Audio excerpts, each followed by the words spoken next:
Hey everybody! Yeah, this is Matt. Do you like my party outfit? Ant challenged me to go and get something, and I had absolutely nothing. But Christmas has come early for the Detroit Lions, so here we are. I hope you like it. Oh my god, I feel like an ass. But hey, fuck it, whatever, don't care.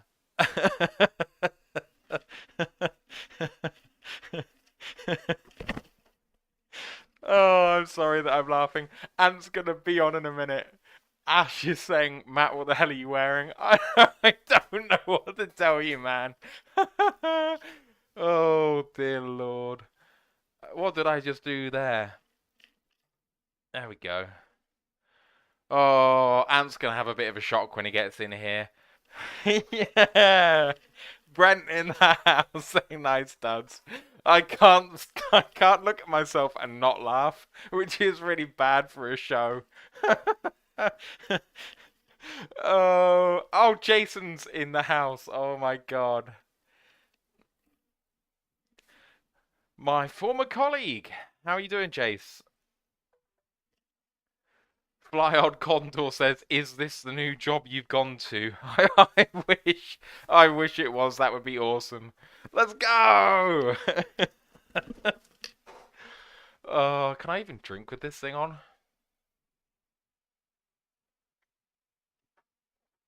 Not easily. This is coming off as soon as this bit is finished. I'll just say that. I don't know where Ant is, but if you just want to chat while we get him in, that would be cool. What a win of the weekend. What an absolutely tremendous victory. I know that there's a pretty big game going on in the World Cup right now between the United States and Wales, two teams quite close to British people's hearts if they're American football fans. So good luck to everyone involved with that, especially if you've got that on in the background. John Paul says, times are hard in the UK. What makes you say that?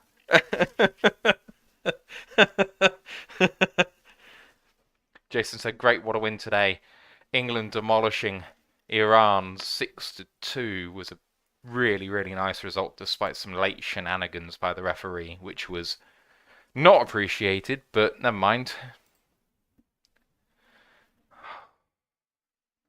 It's quite warm, actually, this.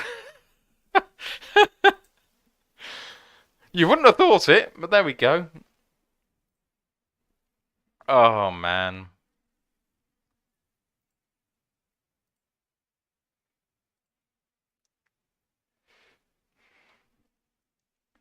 Okay, I don't actually know what's happened in the rest of the NFL so far this week. Let's have a look.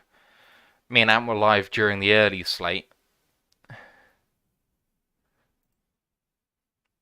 Philly just pulling out a win against Indy is crazy. 26 minutes of extra time was bonkers, says Dan. I mean, it's the 10 minutes in the second half that I have a problem with more than the first half, because in the first half there genuinely was 14 minutes to add on. Dan says, cheers for the Cozzy. Yeah, gotta do it. Ash said, I'm just disappointed we conceded a safety to them so late. We were 2 field goals up. A field goal and a safety up? We were only 6-1 up, right? Oh.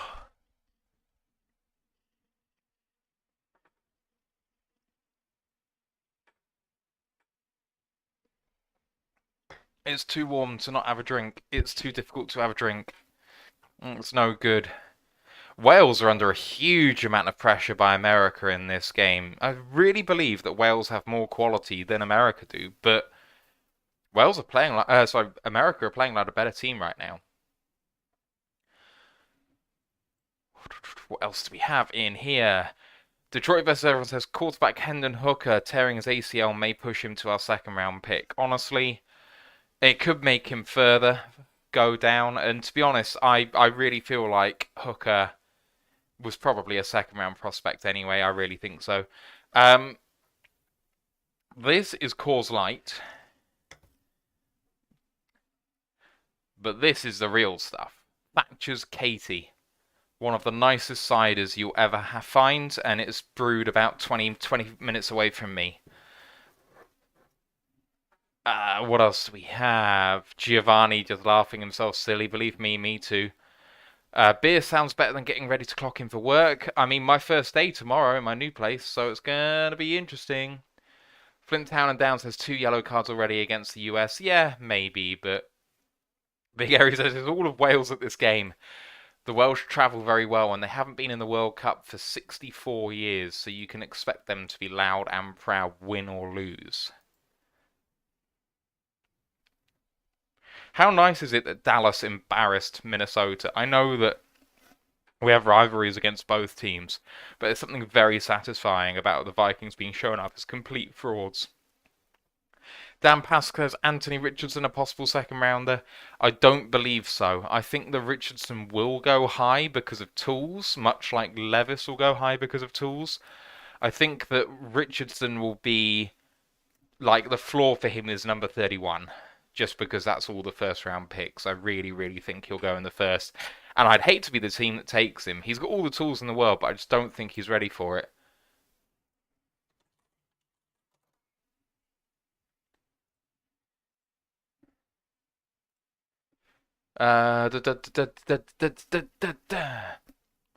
James Burgess says, when I was in Salisbury, the local bitter was a tasty red. Wish I could get it here in Michigan.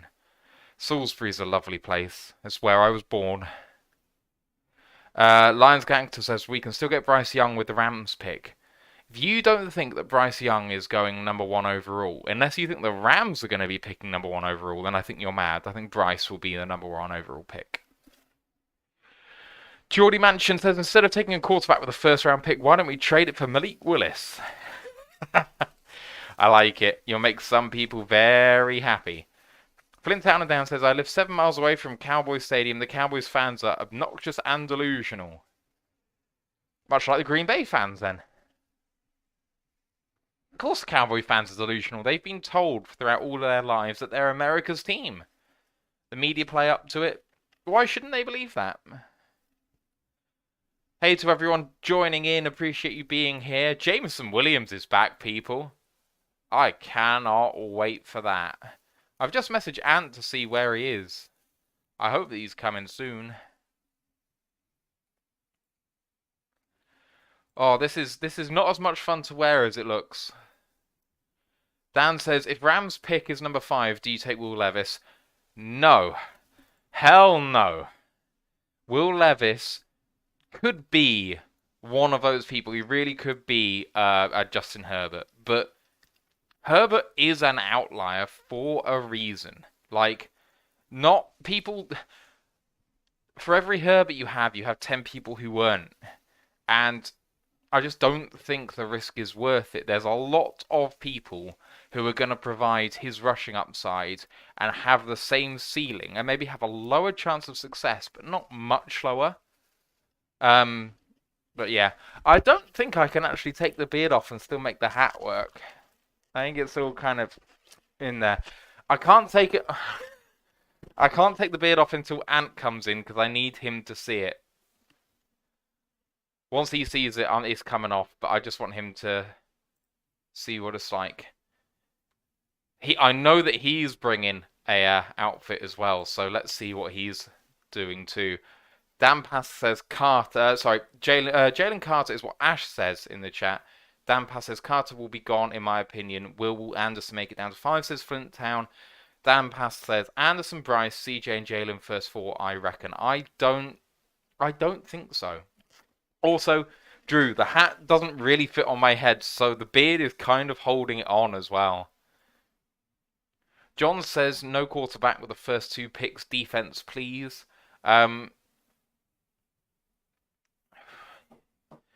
So, I'm torn on this. I want a quarterback at the top of day 3. I think there's plenty of quarterbacks I'd like at the top of day 3. I think Cam Ward would be fantastic. I think that KJ Jefferson would be fantastic. And I don't think either of them go day 2. And I think they have some really high ceilings. So, I'd want to go for them. In terms of whether you go totally defense or not in the first round, I want 1 pick on defense, maybe corner. maybe edge, maybe interior defensive line, depending on who's available. But I'm also keen to go wide receiver if the right guy's available. I know a lot of people will hate that. There he is. How you doing, Ant? Oh, I'm loving Victory Monday 3 in a row. Yeah, baby. This party time, baby. That looks a little bit more comfortable than what I have on. Oh, you went with the tinsel as well. Oh, very good. Well, and the And the hat, and, you're doing festive. and the beard. And the beard, I know the beard looks good on you. Looks really good. This is going to come off in a minute once I've done my bit. In fact, I'm not even doing the bit for the podcast, but I am going to take the hat off in a minute. But Boo. got this as well. And do you know what? Want to know what's in the sack?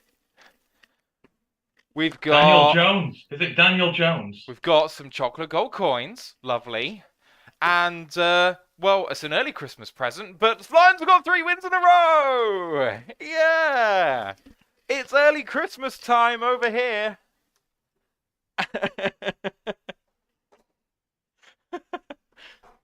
Oh my god. People in the chat say, Giovanni say you both look great. John Ball saying I must be on the wrong show. Oh, Yeah, this ain't a Detroit Lions show. This is a weirdos getting dressed up show. it is. Give me 1 second. Hey, I like my shirt. Oh. Went and got this specially today.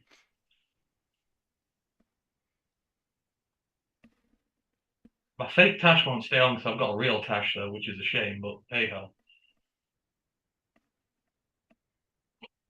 That still kind of works.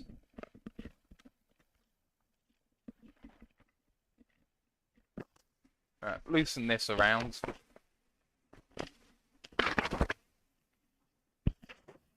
Right. That looks better. Fly Old Condor says, Weirdos Dressing Up is the other podcast I follow. Oh well, we're gonna, break in on their market for a night. Hell yeah. Right. It's going to be a long week, mate. Yeah, you damn me. Yeah. Given any thought to what I asked you about yesterday? No, because I've been busy doing stuff today. We'll discuss it when we're done. Okay, cool. Right, are you ready to go? Are you ready to rumble? I'm going to take that as a yes. Yeah. Brian Shook, just before I start, says, yesterday's game was the Jester's Crumpets, wouldn't you say? Chaps. I love him trying to... Didn't we have giblets used yesterday as well? Yeah, I think that was also Shook, yeah. That would be good. John Ball said we should dress up as Scrooge because the defense has been stingy. I like that. Oh, I could probably get my hands on one of those proper top hats as well, so... Yeah, that would really work. I can't... Can you hear this rustling in my microphone? No. Okay, cool. Right, here we go. I tell you what, if we beat the Bills, I'll get a collapsible table and break through it on air. That's something I'll do. Wow. I will get a foldable table and I will go through it on air. If we beat the Bills. This needs to happen. Oh, have America scored? Someone's just said America goal. Shook's just said America goal. I'm streaming it, and I'm not really watching it because we're doing this. Yeah, that's the one where it goes in the opposition's net, not yours. So I'm joking. I'm not gonna make any football jokes tonight. So. Yeah, but apparently America lead against Wales. Well, like I said on Twitter, it's kind of like facing Wales first is like facing the mini boss. Like facing Mysterio out of Spider-Man 2, which was just nothing. Now, when you're talking about England, you're talking like the bosses out of Dark Souls 3 and stuff like that are physically impossible to beat. So, I'm just watching what should be the goal now. Oh, he looked like he could maybe be offside, but that's a really good goal by Weir. Oh, okay. Not offside? Really nice finish. Big Airy says, lol, if England is the boss, wouldn't they have won more than one World Cup? Maybe. England have been one of the most successful teams in the world in the last 4 years. We're like one of those bosses that, kind of ends up, you hear the backstory, then you just end up feeling sorry for them. We're kind of like that sort of boss. All right. Okay, let's do this. But bosses never win, so, technically we're better than a supervillain because, they always get beaten in the games. Are we saying that we're Dr. Robotnik? I feel like him at the minute. Or Bowser? Just, maybe. Flint Town and Down says it's like being a Lions fan. No, Lions fan can't be the boss. The Lions fan is basically Mario, like facing everyone. The Lions fan is the tragic protagonist. Yeah. I mean, akin to being a Lions fan. Have you ever watched The Road? No. Oh, well, anyone who's ever watched The Road, we're like the guy in The Road. You root for us, but nothing nice ever happens, and then the film ends. That's kind of been a Lions fan. So it's the most depressing film of all time. Although it's a really good movie, but it is the most depressing movie of all time. It is never ever happy. Like never even any thought about making it happy. It's just depressing, but it's well done. I have a big man crush on Vigo, so whatever he's in, hey ho, I'll like. How have I got this caught in the fucking thing? This isn't a bit where you're like stripping off gradually during the podcast, is it? Because you're kind of losing bits the longer we go on. No, that's for the OnlyFans. Oh yeah, I've got the Borat Mankini for their OnlyFans. So it was a joke Christmas present, so I didn't go out and buy it myself, but I do own one. Yeah, SW Line says, you know more about it, but I didn't think Wales was a pushover. When I did the predictor, I did have Wales comfortably beating the United States, to be honest. Did we draw with the Americans last time we were in World Cup when Rob Green had that absolute howler in like 2010? 2010? Yeah. Yeah, that was a bad game. It was an awful game, but we were a far better side who just played badly. Like, everyone knew that, and it's still going to be true today, but we could still draw. Might happen. He's taking shots at the American football team, not me. Don't direct your hate at me. I don't care. They can't do shit to me. Dan Pass said Terry the Tinsel's OnlyFan adventures. Right. I imagine we're best start doing a show, otherwise we're going to lose all the listeners before we even get to it. So this is some of the most people we've had on stream for ages. Oh, really? Yeah. Is this what they want? Us dressing up weirdly? I don't know. Mustaches and maybe. tinsel and I like this shirt. I didn't know in the shop whether I would or not, but I actually quite like it. I quite like it. It's good. It's good. Right. Like a mobile barcode.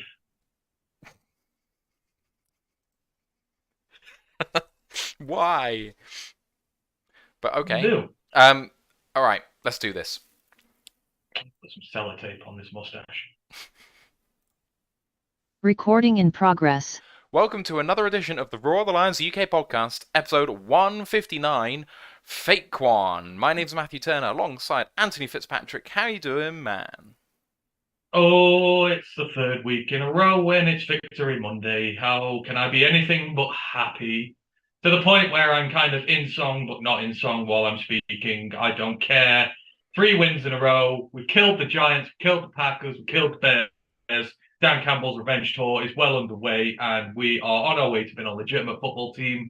And Jameson Williams is back. I have not had a day this happy since I don't know when. This is the happiest I've felt in a long time. So, I'm feeling good today.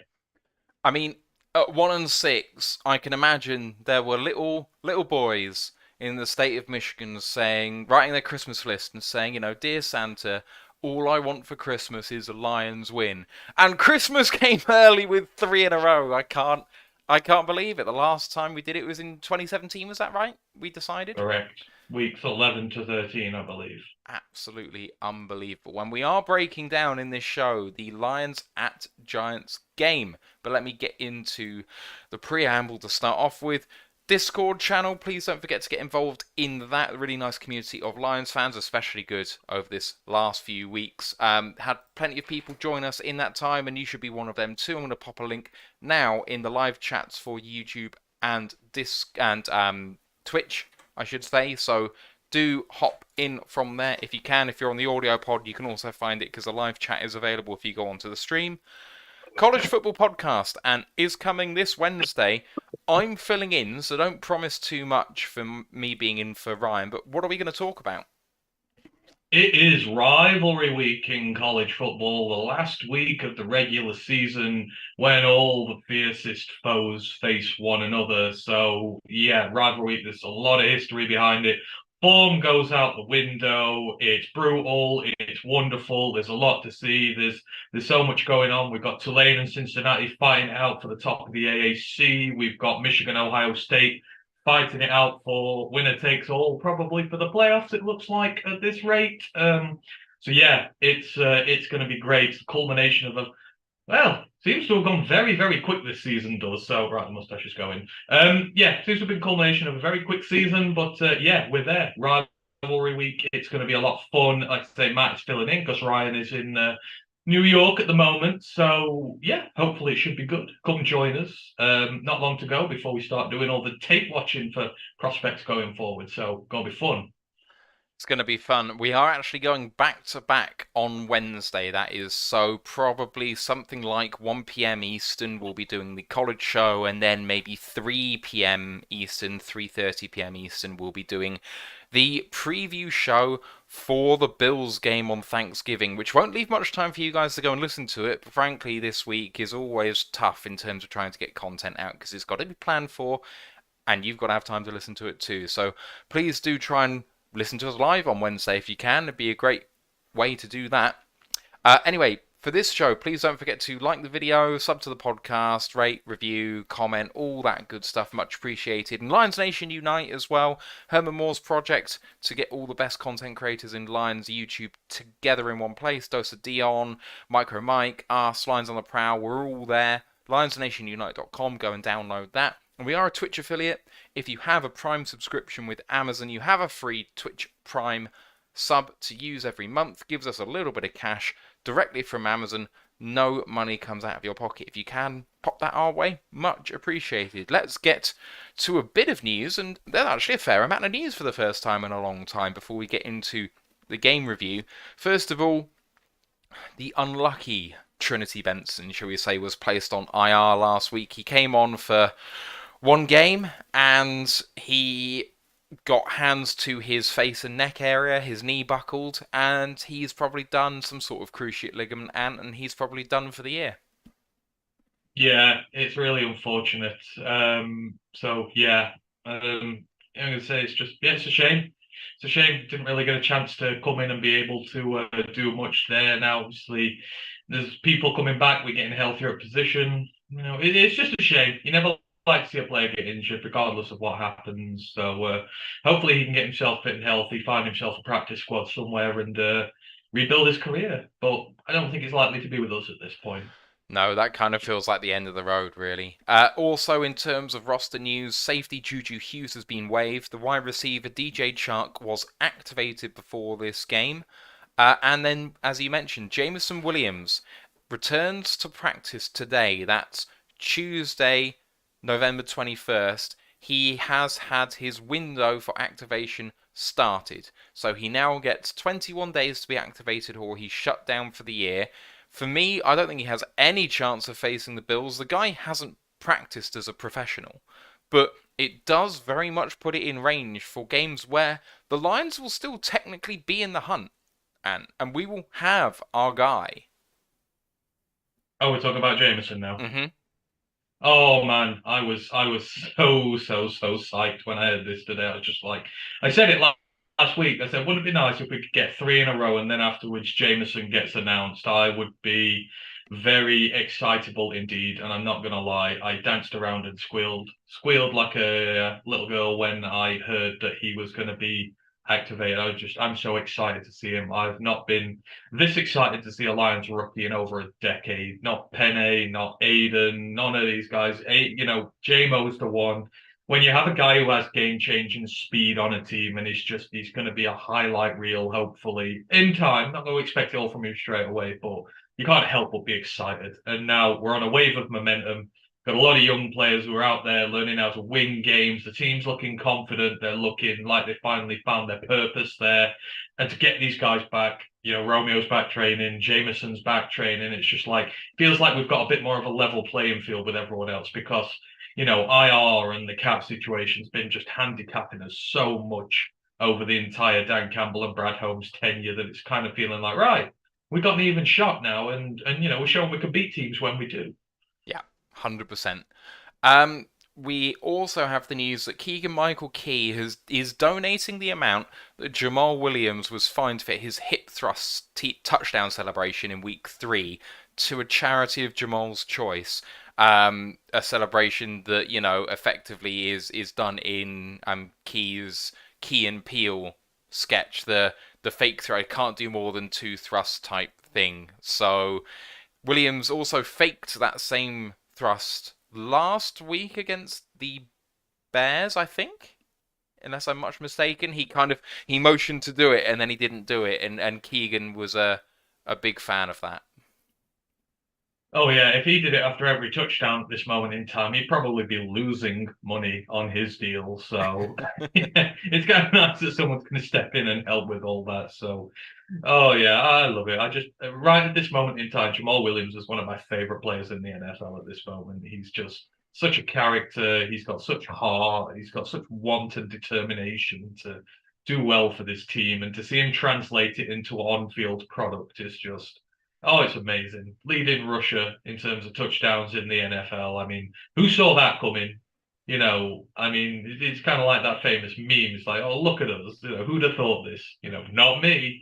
That's Jamaal Williams at this moment in time. So, I'm just so delighted for him. It's nice that charity's going to get some good money out of this. I saw actually that the Bills Mafia donated to a local charity as well for thanks for hosting the game, for us hosting the game between them and the Browns at the weekend. You know what Bills Mafia is like? They're just crazy good when it comes to raising money for charities and stuff like that. So been a good week all around overall. Some good charitable donationable causes out there at the moment. Yeah, and speaking about the Bills, there were some people who were saying, "Oh, don't move the game. This is part of it, and you can't do this." But did you see that stadium? You wouldn't have seen some of the smaller players on it. No. It was ridiculous. Like when they said it could be 6 feet, it did settle at what seemed like about 4 to 5 feet. So horrific. I just really kind of wanted to get a sledge, go up to the top of one of the stands and see if I could get down onto the pitch and just sledge down. That would have been so cool. That would have. It made a bit of money that doing sledging for the day. Just avoid the odd stray chair that may protrude out the snow while you're going down. Final bit of news we have is that Dan Campbell in the post-game presser confirmed that Jeff Okudah, who had to leave the game for an evaluation for a concussion, not being confirmed whether he has a concussion or not, he was hit by friendly fire in the game by Will Harris, sent for a concussion eval.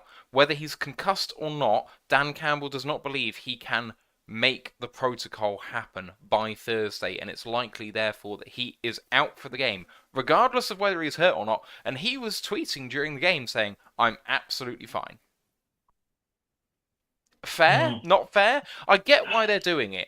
I do get why those are the rules, but it does seem like when you have a Sunday to Thursday turnaround, there should be some sort of exception to this rule where you can go through some sort of accelerated process, because if you're not, it's gone too far the other way. You need to protect the players, but this is too much.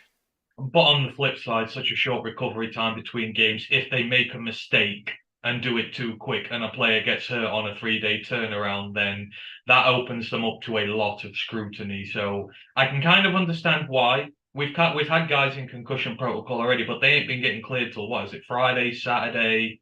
I think because they can't train all week. They're in the red contact jersey all week, aren't they? The no contact jersey through training all week. And I don't think they get cleared till Saturday. So, due process would say they're going to miss Thursday because they missed Friday, Saturday, the other way. I can see why, but at the same time, I'm kind of with you. You've got 3 full days surely you should be able to go and get someone checked thoroughly by an independent physician, a concussion specialist that, the NFL might want to work with or something and see, all right, hang on, is he actually all right? And we were just a bit too precautious, or is there some sort of issue there? And even if most of minute things has picked up, then rule him out. But if he's given full clearance and he gets through all the checks and everything, then maybe. I think there might be a nice middle ground here, but I can understand why you wouldn't do it on such a short turnaround, because there's already talk about the turnaround and players who aren't concussed, just injuries in general. So I understand why. I understand why, but I kind of think rule them out for the game if they go for an eval.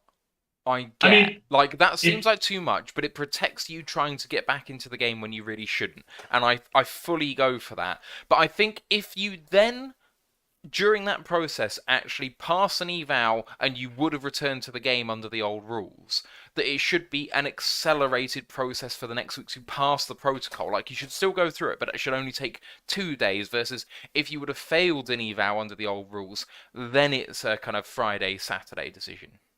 Concussion's such a weird thing. Symptoms are slow forming sometimes. They don't present themselves right away. It's very tough middle ground. And I mean, and there won't have been that guy, and I'm not at any point suggesting this is the case, but if we were not on a 3-game win streak now with the possibility of a, play-in window happening, not play-in, that's basketball, wild card, would we be having this discussion if we lost 3 in a row and we were 1-9 or whatever? We'd be like, hang on, let him take his time, bring it back when he's ready, sort of thing. You've got to be careful about crossing that line of, are you only doing this because you want your player available, because there is something at stake? Because there is something at stake for the Detroit Lions now, whether people want to admit it or not. At 4-6 in this conference, been second, the Bills at home, short week. They're away from home. They've not been home in a week. They've been battered by the Browns on Sunday. I know they still won, but it's physical encounter, been away from your home and your family around Christmas. It's very taxing. They're vulnerable right now. The quarterback is carrying an injury. And a win against them, suddenly the whole world of possibility opens up for you. And there's still a lot riding on your season. So you've got to be very careful to put the players' welfare ahead of team gain. And I'm not suggesting that's for any reason you're suggesting this, but that'll be what the NFL is thinking as well. Is this a case of, there's something on the line, they're going to try and rush them back, so don't allow them to have a strict protocol in place where no one can breach it, whether you are a playoff team or you're a tanking for number 1 team, etc. If you get what I mean. I do. 100% understand. Makes total sense. I got nothing more to say on that, really. Let's move into the game review. Lions 31, Giants 18, and a bit of a destruction, really, especially in terms of the late part of the first half and all the way through the second half. Elevations for the game, I think there was only one, and I think it was the wide receiver Stanley Berryhill. It's his 3rd activation, which means he cannot be promoted from the practice squad anymore. He has to be signed to the main roster in order to play in any further games. Inactives for this were the wide receiver Josh Reynolds, offensive lineman Matt Nelson, nickelback Chase Lucas, and edge players Charles Harris and Josh Pascal. And those last two, along with Reynolds, would seem on the face of it to be big misses going into this game, with Pascal and how well he's done against the run. Were you like me? Did you fear that might see us struggle against the run with Saquon's threat and Jones's threat on that edge, especially when we saw Julian Okwara get burned early in the game last week? No, not really, because I know everyone says Daniel Jones is a rushing quarterback, but he doesn't have the escapability that Justin Fields does. He can run the ball, but he's not one of those who can turn on a dime and be gone, and who's kind of elite when it comes to the run aspect of it. So, yeah, I didn't expect us to struggle as much. I knew we could stack the box against these guys, because the odds of Jones running it and running it more effectively was lesser. I know that their interior offensive line is bad, and we did really well specifically against the Bears and getting through the interior and stopping that rush. We kind of had the mismatch there, and the great thing is we have the blitz style linebackers to go in there and really mess things up for an opposition. That's kind of where our strength is. It's not in the coverage aspect, it's in the blitz aspect of it. So I always thought that if we could get good pressure on the interior and we could stay solid on the edge, that we could keep that run game in check. My hot take last week, I don't know if I did it on here. I definitely did it on LNU. I think it was LNU on Mike's show. He asked for a hot take, and I said my hot take for that was we're going to kick their ass in the trenches and we're going to beat them comfortably. That was my hot take, and I was proven right on that. On the offensive side of the line, I knew that we could kick their ass there. You know, their guys are specifically pass rush orientated for the most part. They're not great in the run game. They give up the most rush yards per carry in the league. So, you know, they're going to kick their ass. And on the D-line, it's just a case of doing what you did last week, drawing the penalties out. What was it, about 8, 9 penalties in the game for New York in this one? We were able to get the penalties. You know, we got some holding calls on there because we were aggressive. We went after them. It's exactly what I wanted in this game from going against the run threat there. And you say when you take Barkley out of it, it's a bog standard, bog average team because they beat you by a time of possession and they beat you by running the ball down your throat. Those two go hand in hand. You stop the run game, you stop the clock on them. You turn the clock on them, you stop their run game. And we did, came to fruition. I'm glad the team managed to execute on it. So just looking at the stats for this game, and then I'll go through a little bit of play-by-play. Goff, extremely efficient, actually, and didn't have to throw the ball much. 17 of 26 for 165, no touchdowns or interceptions. Daniel Jones, on the other hand, 27 of 44 for 341, 1 touchdown and 2 interceptions. In the rush game, Lions utterly dominated. 37 carries for 160 yards and 4 touchdowns. Jamaal Williams got 3 on his 17 carries for 64 yards, but we actually were led in rushing by Justin Jackson. 9 carries for 66 yards. Exceptional by him. The other rushing touchdown, DeAndre Swift, 5 for 20 and a tutty. That he also had a long rush of 16 yards. So on the rest of his carries, he was 4 of 4, which is not great. Again, Swift not getting much production on the ground. The ground for New York, this is the tail of the tape, really. Saquon Barkley, or as we have called him, Fake One, 15 carries, 22 yards. I mistakenly called him that, but it's going to stick. In the receiving game, Lions didn't have much because they only had 165 yards, but Amon-Ra St. Brown had 7 receptions on 8 targets for 76 yards. And on the New York side of the field, before he went out with injury, Wan'Dale Robinson had 9 receptions on 13 targets for 100 yards. And Darius Slayton had an okay game with a few drops mixed in there, 5 of 10 for 86. Let's do the play. Mike says he can drop in for a bit if you want. All right. I'll send him a link. Sorry, carry on. Okay. Sorry, I need to send him the link. Give me a sec. Okie dokie. The game stats is we kick their ass. That's what the game stats are. Definitely. So I think just as a kind of high-level take on this game to start with, we didn't kick their ass early. We had one good drive, and otherwise they drove the ball quite well. And it wasn't until midway through the second quarter that we took a stranglehold on this game.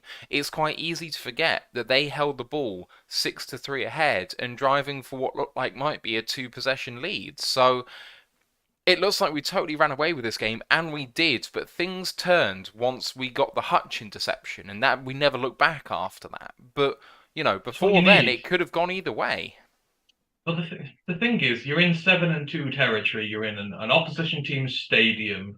You're in a team that loves to run the ball. And at the start of the game, traditionally, running sides always get a little bit of success. They always do pretty well. They can kill that clock a little bit. You know, it did feel like it went quite quick because, you know, I joined somewhere in the second and thought, bloody hell, this has gone fast. So you need time to work out an opposition. You need time to be able to get them in the game, to get in the game and establish the feel of it. But yeah, that's the one thing the defense has been doing recently that they never have, and it's the takeover aspect of it. And that gives you extra possessions. I mean, like towards the end of the second half, you know, we had the ball, we could get points, and then we were going to get the ball at the start of the second half. It's good. It's great for your clock management. So, you know, I really like what I saw. For the first time in a long time, both sides of the ball worked in unison. Hutch got the pick. The offense converted it into a touchdown. That's working in unison. That's putting your stamp of authority on the game. So, that is what you need from this team now. You're seeing the young players individually do things. You're seeing them individually get some big plays, but now you're seeing the team and the unit as a whole working together. And yes, it took a bit of time to work the Giants out, but they are to be respected. They were a 7-2 outfit who won a lot of close games. That you need the mentality. You've got to have a strong mentality to win those close fought games. So this went a cakewalk. We were never just going to blow them out instantly. And, instead, we did well with the clock. We ground and pound them down. We broke them. And that's what Dan Campbell teams are about. Figuring a team out, breaking them, then putting the hurting on them.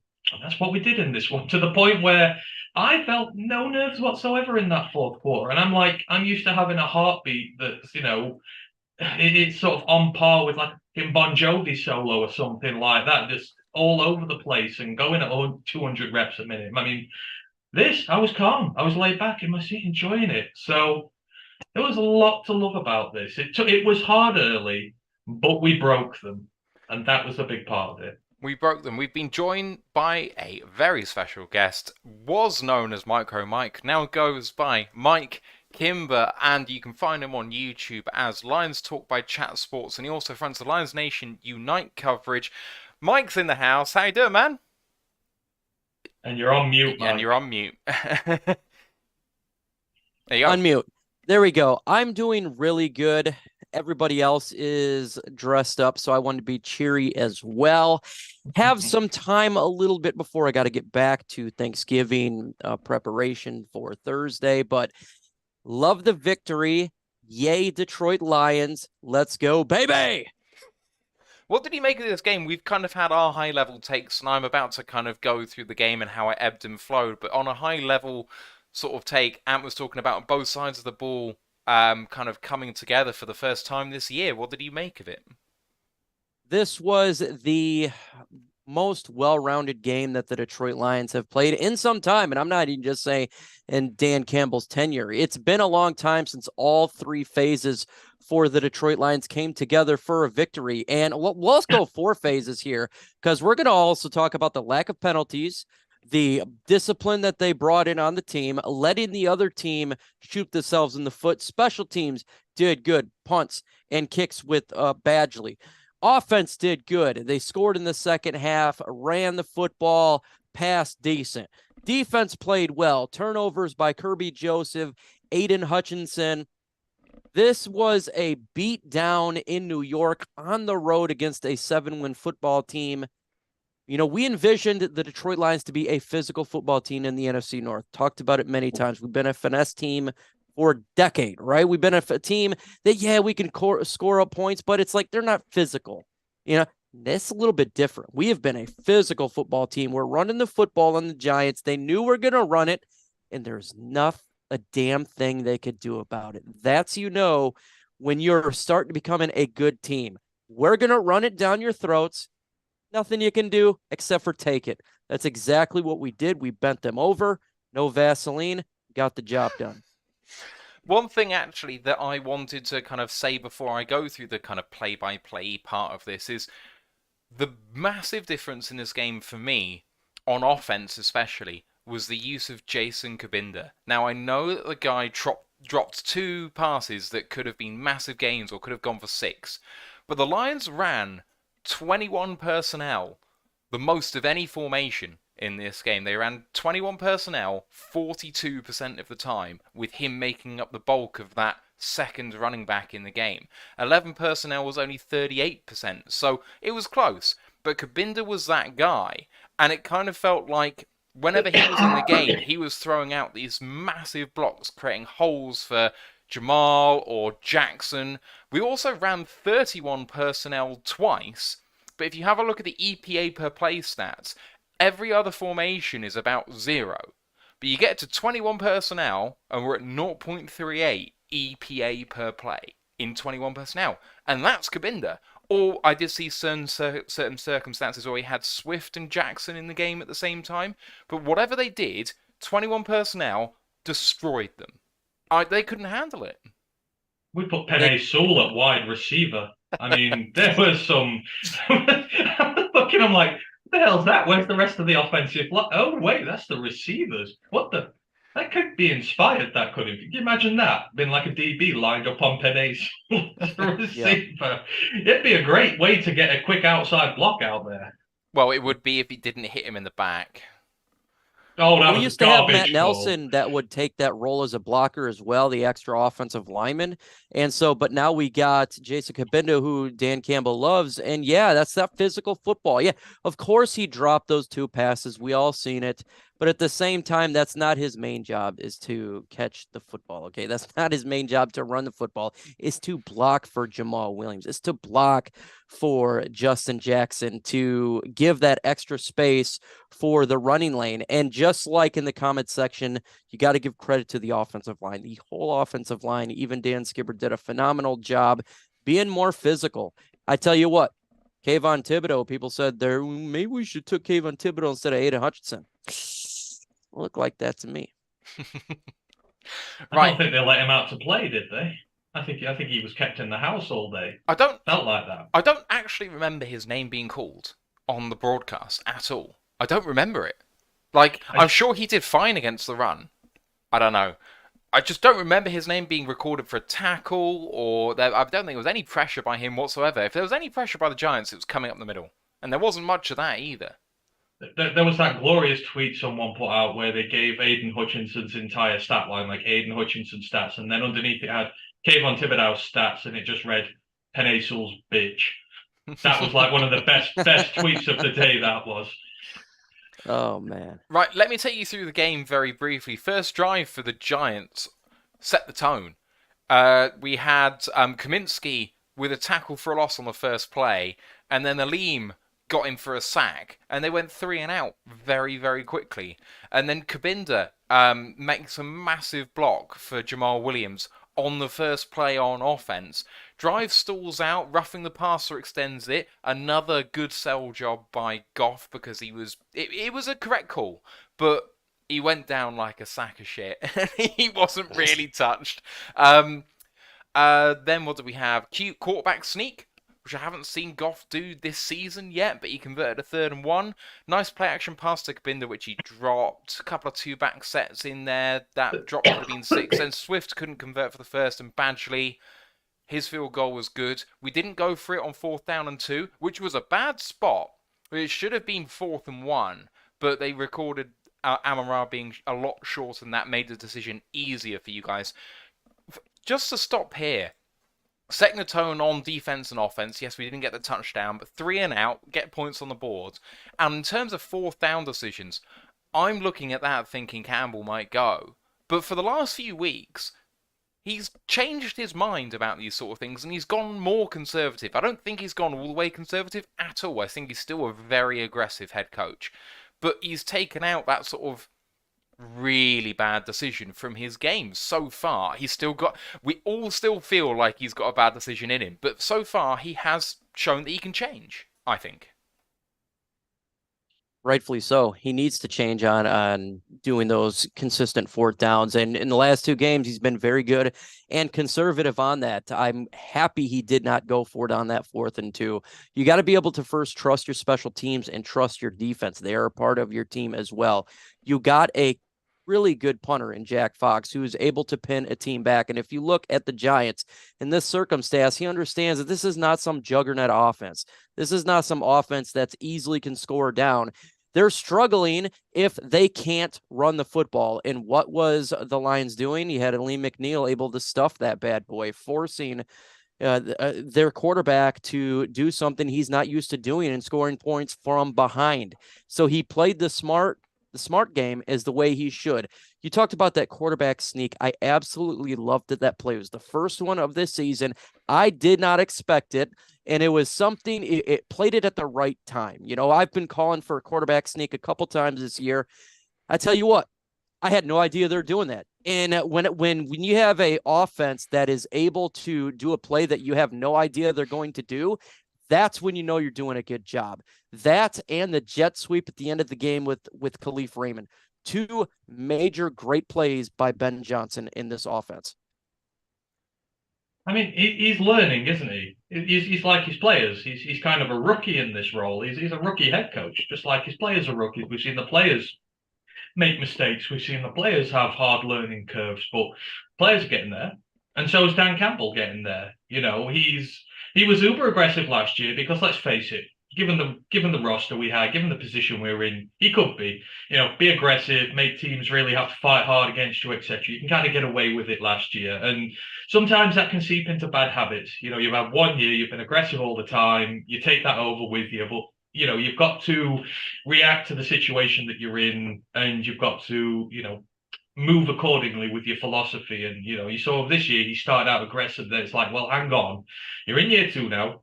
There is a little bit of expectation around, not much, but, you're getting more experienced players. You're getting more bad cap off the books. You're getting in a more stable situation. You need to start winning some games now. And some of these close calls are costing us. And you can see him adjusting to that. He's taking field goal points sensibly when he needs to, when sometimes before he would, and he's been aggressive when he needs to. The play calling's changing up on it. In these short distance situations, we're not running the ball. We're throwing it well. We're coming up with good schemes for it. You're seeing the evolution of the coaching staff as well as the players side by side, and that's what it is. They are all learning as one group together, and you kind of feel in this last 3-game stretch that you have seen the coaching staff evolve just as much as you're seeing the players evolve and stand up and take it. And they're doing it together. And that's what we need them to do. We need them to be in lockstep with one another. And this team is becoming much more dangerous for it. Like I said, a young team with confidence is so much more dangerous than a young team that's just scrappy and tries and stays in games. And, a coaching staff is a lot more dangerous when it's experienced and knows what it's doing rather than just sort of having one way of doing things all the time. So we're seeing a culmination of this in the team at the minute. There's no fear, but at the same time, there's still a lot of sense in there. They're not just going all out uber aggressive, no fear type. It's controlled aggressive, but it's the right way to do it. I do think there's an element of knowing your opponent with this. So I think that they looked at the opponents they had. They saw the Packers, the Bears, and the Giants, and they thought, we can hang with these teams. We don't need to nick a possession to be able to say that we've got a shot of winning this game. Not that they were favourites, but just they didn't think they had to nick a possession, so they didn't have to get uber aggressive. If I don't see a fake punt on Thursday, I'm going to be surprised, because I think that Dan Campbell's going to look at the Bills and think, I'm going to need to nick 1 or 2. So I think that the smarter plays are actually partially just them adjusting to their opponent. We'll see what happens on Thursday in that regard. I concur with that 100%. And when you look at the opponents, like, oh, this team you can beat, but then you look towards a Bills team that is very good offensively. Per statistics, they're top 5 in nearly every category. Defense, they're really good, and you may have to be aggressive, uber aggressive on 4th downs. I am not going to knock Dan Campbell if he goes for it a couple times on 4th downs or do a fake punt, because this is not a team like the Giants. It's not a team like the Bears or the Packers. This team is a good team all around. They're talented. They got playmakers. They got Von Miller. They got Josh Allen. They got Diggs. The Lions are going to have to score some points, and field goals are not going to cut it.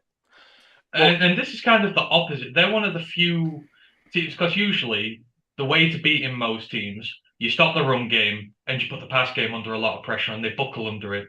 With the Bills, they've not had a running game in forever. Their running game is poor, and it has been for years. You can stop the run, but Josh Allen will still burn the hell out of you from 3rd and long, from 4th and long, etc. This is one way you have to go after the pass game first. And it's a rarity that you have to do that. So I agree, they are a completely different team here. It's not the same formula as what you used to beat the Giants. You've got to kind of trust your guys to be a bit more one-on-one, where you send the house to try and get the guy who does the damage on you. So it's going to be interesting to see how they play. But if the coaches, if they are even in the coaching battle with McDermott and that lot, that gives us a hell of a lot better chance in this game of getting wiped out. So hopefully they're learning. More on the Bills game on Wednesday's preview show. Just on their run game, they had almost as many running yards yesterday as they did passing yards. They completely have changed their offense with Allen's injury, but we'll dive more into that on Wednesday. To go back to how this game developed, so 3-0 to the Lions at this point,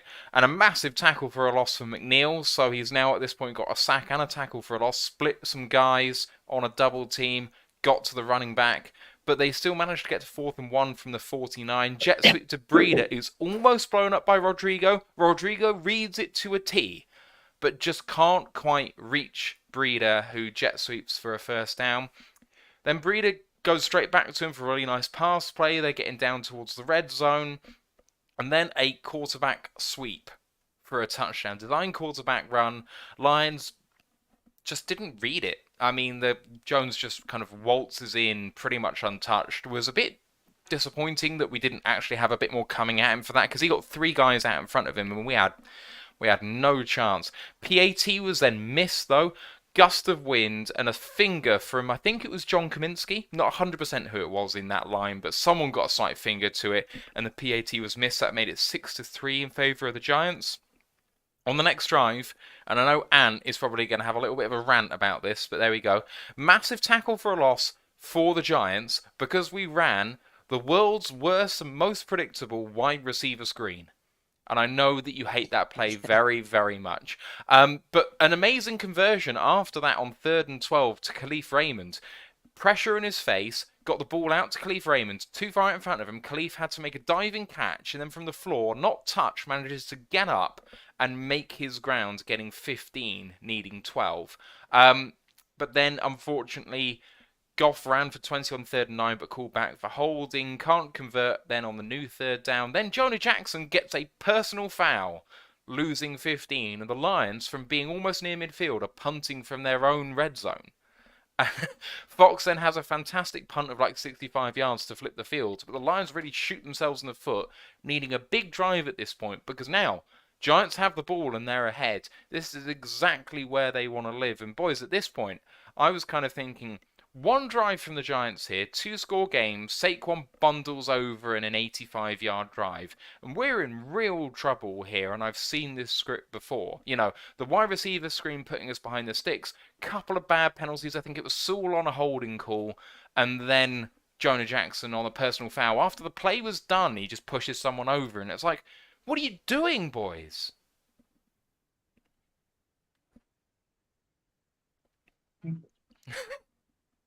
Sorry Anyone? for that, Michael. No, like I say, the screens and the static handoff to a static running back, those plays can both die.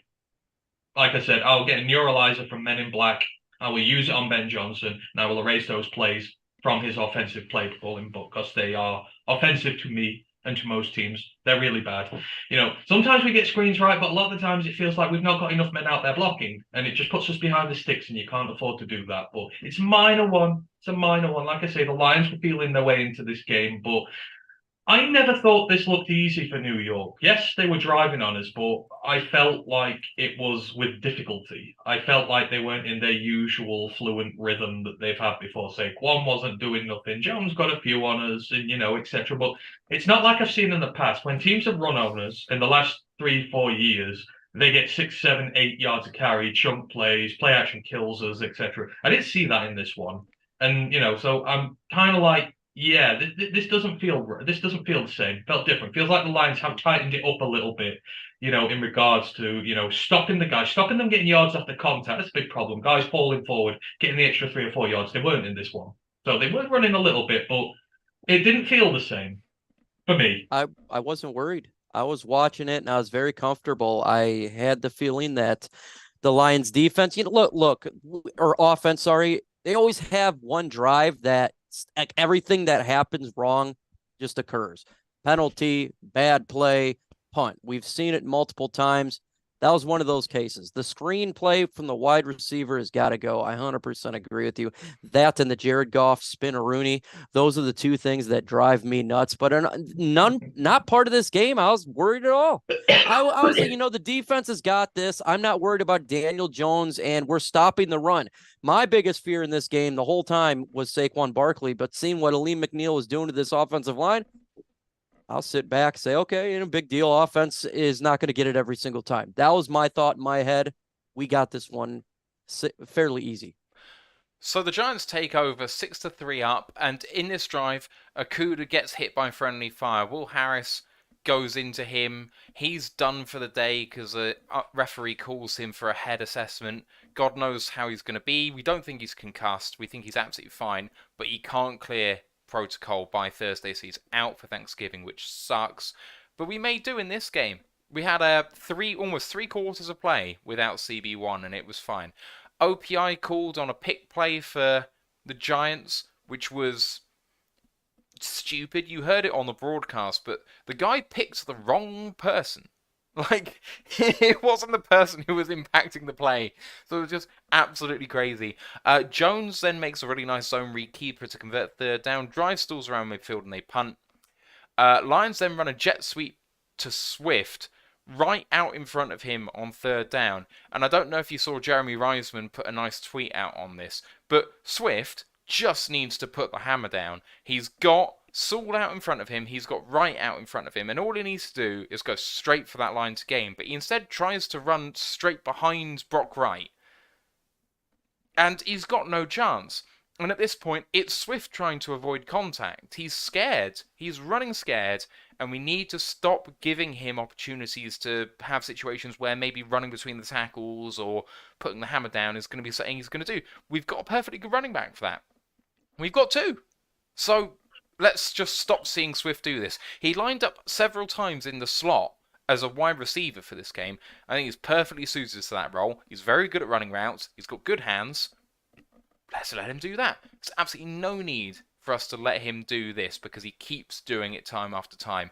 Next Giants possession is going to be fun. So we'll talk about that in a second. Nice play by CJ Moore on special teams with the tackle on the punt as a result of Swift not getting there. But Swift, boys, I know, Ant, that you are especially strong on this, so I'll go to Mike initially.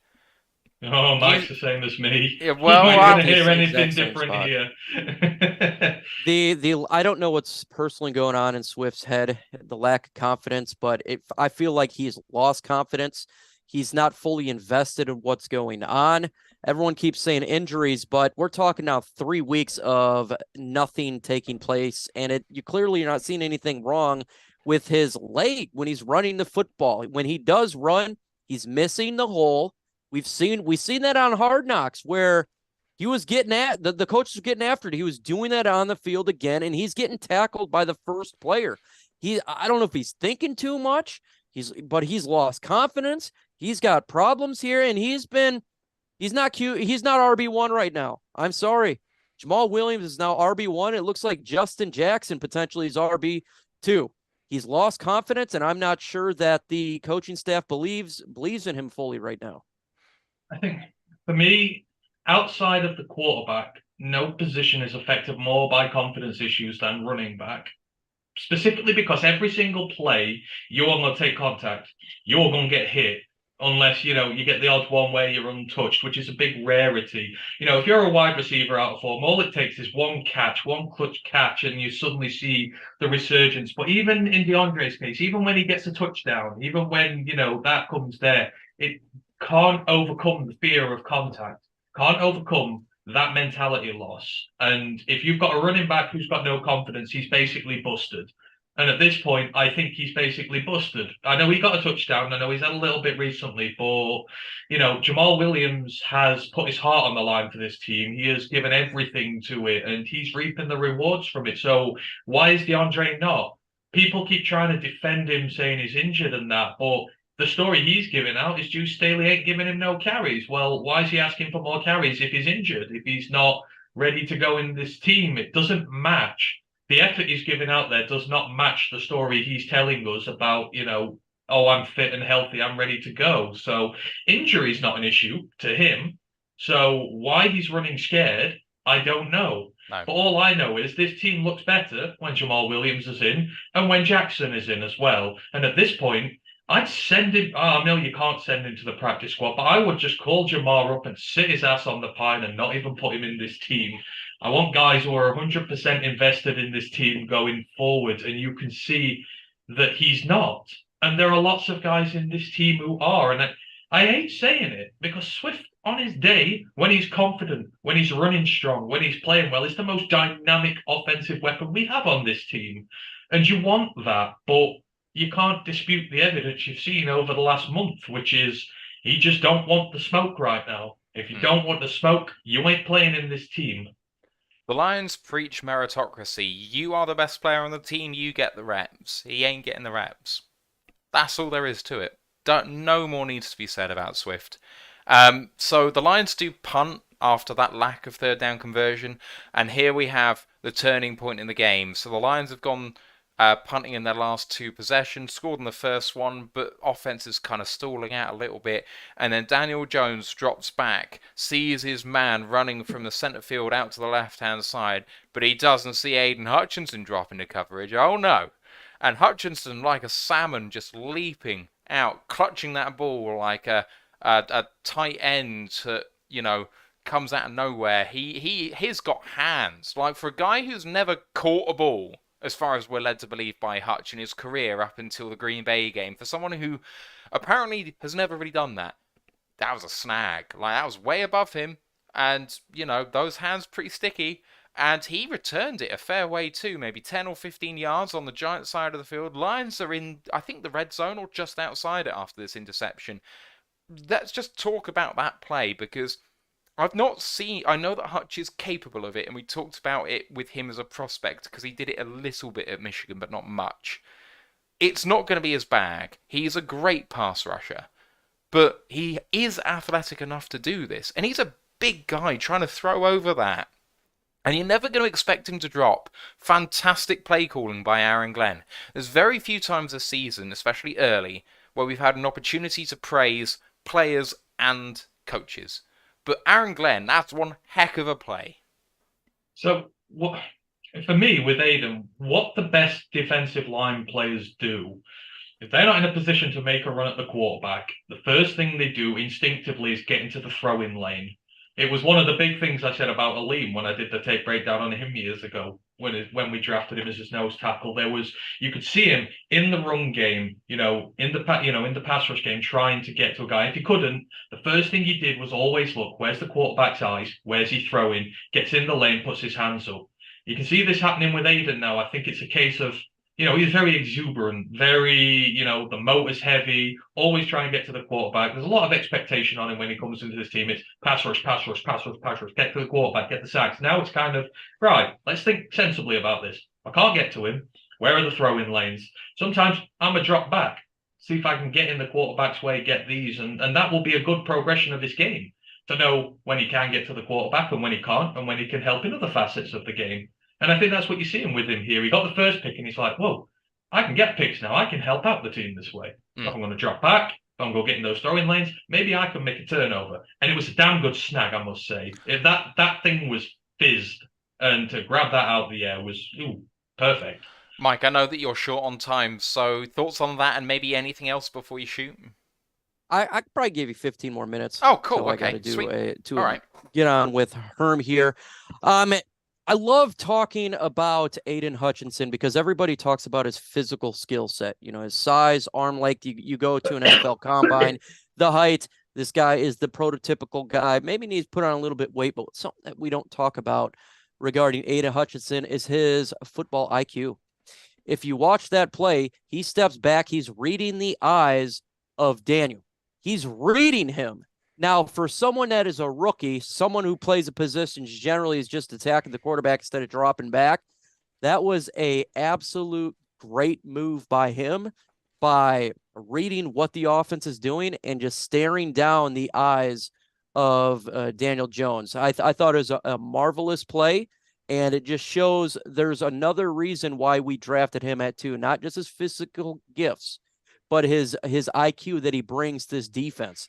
He is a universal player. You can play him all apart this defense, and what a great play. It reminded me of a younger J.J. Watt because he always got interceptions, and this is something that the Lions needed. Not just a player that can sack the quarterback, but turnovers wins games, folks. That's how you win games. You win turnover battle, generally you win a game. Great job. I mean, so for me, this is where the game totally turned. I told you that I was kind of fearing for this with the Giants up and kind of playing with a lead. But Hutchinson returns it to the 18, and the Lions just smash it in. Good pass to Justin Jackson for a first down on the next play after that pick. Then a DPI on Kabinda, which was super soft, because did not affect Kabinda whatsoever. But don't care, we'll take it. Got an extra play, only 3 yards, but when you're that far away from the line, you're going to take everything you can. Kabinda then a huge block for the Jamaal rushing TD. So I think it was the weak I formation, so Kabinda on the opposite side to the tight end, and then swings back in towards the strong side, and he just follows his blocks, puts the hammer down, Jamaal buries over. 10-6 after the PAT is good. About 4.5 left in the first half at this point now. So the Lions lead by 4. They've just thrown a pick, and they have to come back out on offense. And then when the Lions kick off, they muff the kick, rush to get the ball back, but there's an illegal block in the back as they scramble trying to get the ball back. So they start on offense way back towards their own line. That illegal block in the back wasn't just a 10-yard penalty, it was half the distance because they were that close to their own line. So the Giants, and this was a theme all the way through the game, they shot themselves in the foot at really inopportune moments. So at that time where you think, oh, a nice return, give Jones good field position, maybe try and make it a bit easier on him because he's just thrown a pick, and suddenly, oh, I don't know, maybe they can get a safety. Like, you're trying to introduce that sort of thing. There's not much room for him to work. You're in the same sort of area that he was when he threw the pick in the first place. The Giants, and I don't think it was Daniel Jones' fault, but they shot themselves in the foot a few times here, and Jamaal's touchdown and Kabinda matching up for that, and Jackson's catch and what have you, it all just started to feel like it was going the Lions' way at this point. Pressure. I said this on Mike's stream last week. One of the things that could swing this game for us is pressure. The Lions have no pressure coming into this game whatsoever. They're on a 2-game win streak. They're young. They're confident. We're not looking at the, wild card or anything like that at the minute. But, we can go there, play freely, play with swag. And the Giants, they're in a competitive conference. Philly lost. The possibility is there for them to go top of the conference. They've got a big matchup against, I think it's the Cowboys on Thanksgiving coming up. And then, you're at home. You're against a team that is full of confidence. It's young, it's brutal, it's aggressive. You're getting kicked, you're getting knocked down. How do you respond to that pressure in front of your own fans with so much on the line for you? You see it time and time and time again. Teams can buckle under it. And I said on the stream, on that specific play, or I tweeted out, pressure, muff the kick, block in the back. Silly mistakes been made because it's a team under pressure that knows it's in a fight. And that was what our team did to them. We kept hitting them hard. We put them under pressure, and they buckled because of it. And that's specifically what I loved about what the Lions did in this game. Smash them in the trenches. And if you do that, if you start winning the lines of scrimmage, you start putting the points on the board, you start applying the pressure to them, funny things happen to teams. And you can see it with the Giants. Silly mistakes they made because they were under pressure and they couldn't deal with it. You talked about trenches. It was setting the tone. And right off rip, when you saw Alim McNeill, just off the first drive, take down Saquon Barkley, I said, oh, here we go. This is a tone-setting game. And it was physical on both of the line of scrimmage in the trenches. It is all about the trenches, especially when you're going against a team like the New York Giants. It's all about running the football. They're a run-first team, and then they try to get, Daniel Jones not to screw it up. And when you're able to dominate the line of scrimmage, it disrupts that. And you talk about pressure 100%. We got up on them early, and that put pressure because now, okay, the Lions are dictating what was taking place in this game. We are not dictating what we want, in which is to have a lead and run the football and kill the clock. We can't run the football because we're losing on the line of scrimmage. We can't get the pass going because I got guys coming at me. We have a problem here, and the pressure is definitely it. The Lions completely playing freely, playing like they are a team that, hey, we got nothing to lose. We're just going to go after it. And we dictated, and we won that game because of it. So, following the setting Jones back, he actually does scramble, and Deshaun Elliott reads that really nicely, keeps him to only one. Third down conversion. Jacobs gets there early, does affect the catch. DPI not called. Maybe get away with that a little bit, but the Giants have to punt again, and it's shanked by the Scottish Hammer out at R32 when they could have pinned us back really deep. Nice play action pass at this point to Amon-Ra Brown for a massive gain of 32, and it's a beautiful play. If you haven't seen Brian Baldinger breaking down Amon-Ra Brown in this game, that is one of those plays. It's an absolute beaut to watch, but I think it's Chark on the outside streaking down the field, opening up Amon-Ra on a crosser. Beautiful play. I mean, Amon-Ra has 6 yards of separation, something like that. In zone coverage, it's just absolute travesty by the Giants' defense, to be quite honest. Jamaal then makes a huge run, gets down. I can't remember where my note is not very good there. Never mind. Saul then lines up as that wide receiver, gets that block in the back call that we talked about earlier. Amon-Ra Brown, though, 1st and 20, gets 15 back, and that's when he gets tackled, but he puts his left hand down, manages to not put his knee or his forearm down, manages to get to the 9. Goff then converts for a 1st down when you've only got 1 yard of room to do that to Brock Wright. Missed a false start on Penei Sewell. All the Giants players noticed it. Sewell moves about a second before the play goes, and it's pretty obvious. But we got away with that one. And then Jamaal buries over for another 2-yard touchdown. His second of the day. That makes it 11 on the season at this point. Lions are 17-6 up after the PAT. 52 seconds to go in the half. And that's it. The Hail Mary attempt at the end of this half is no good. Lions go in with an 11-point lead and look like they're cruising. Few breaks here and there with Jacobs no DPI, Saul no the full start not called, Mike, and maybe some throws of the dice are kind of going the Lions' way, but they capitalise when it counts. You know, these sorts of things only matter if you actually end up putting points on the board, and maybe the Giants can be aggrieved about that, but who the fuck cares? It always goes against the Lions. It's terrific. Yeah, it's terrific game management. You know, again, to find yourself in the situation that you're in, they bled the clock down to the end of that half, really. And like you said, it's all right doing that. Then you've got to convert the points after. But we did. You've got the ball after half. It's smart from Campbell. You know, we've criticised the game management aspects of it at times, not giving ourselves time to score points, not score points at the right times, etc., etc. But this one, it just felt like the game plan went almost perfectly for it. You get the score before the half. They ain't got no time to get back down and score again. You've got the ball again next half. You put yourself in the best position possible to succeed. You win games. Shock horror. So I love the way that they executed it. Love the sort of plays they were putting in there, the looks they were giving, the 2-back sets, the 3-back sets that were in there, you know, using Kabinda a hell of a lot. You know, it's added some dynamicism back to this run game having Kabinda there. It's an extra blocker, basically, but you can also use him as a receiver. You can use him as a running back. Opposition doesn't know what's coming with him. You can be fairly certain it's a run game, but they'll burn you sometimes. And they nearly did with Kabinda a few times, so I love the game management aspect at the end of this half. The false start on Penei Sewell, I called it live. I seen it. I said, oh, crap, false start. Oh, they didn't call it. It's a great play. And I said, damn it, we never have this happen to us, so I'm taking it. Yeah, the Giants fans are very salty about that play, but 100%. Look, sometimes breaks, we're not used to in Detroit that things actually fall our way, but the last couple of weeks they have been. A couple throws by Jared Goff that could have been interceptions. Never happened. The false start that you're saying about, absolutely. And getting up off the ground and for Amon-Ra St. Brown to get the 1st down. If you go back a couple weeks ago where not Penei Sewell, but DeAndre Swift grabbed the ball on the ground and scored a touchdown. It's been happening this year. A little bit of luck on our side, and we need it when the Lions fans say, it's our damn time to have this happen. Because we're always on the other side of it. We are always on the other side of it. Okay, half-time, 11-point game, and the Lions get the ball for the second half. Jackson bobbles the kick return on the kickoff, but somehow still goes out to the 44, and that's one of the big differences. Giants bobble it, they're starting inside their own 10.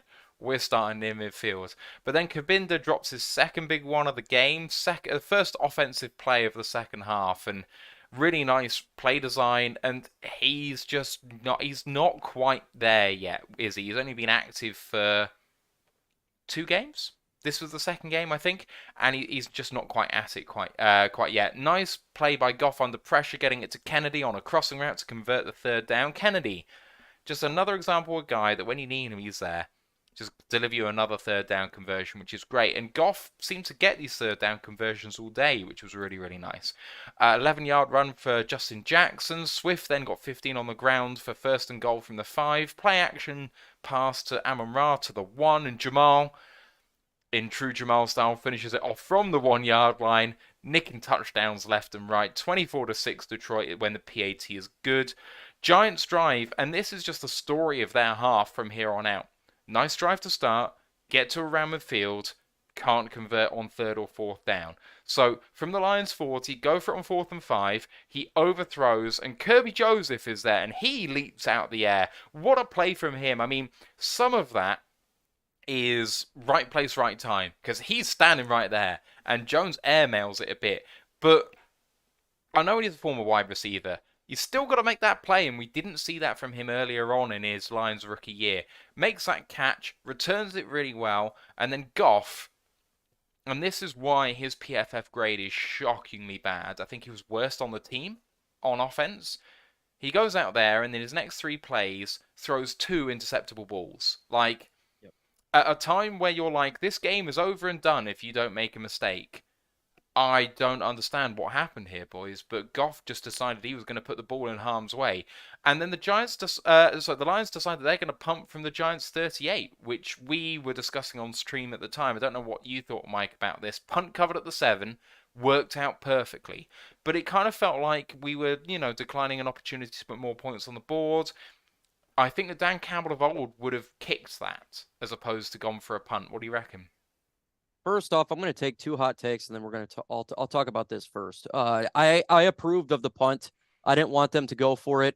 You're up 26-6 at that point, was it, or 24-6? 24-6, yeah. You know this. You have them where you want them.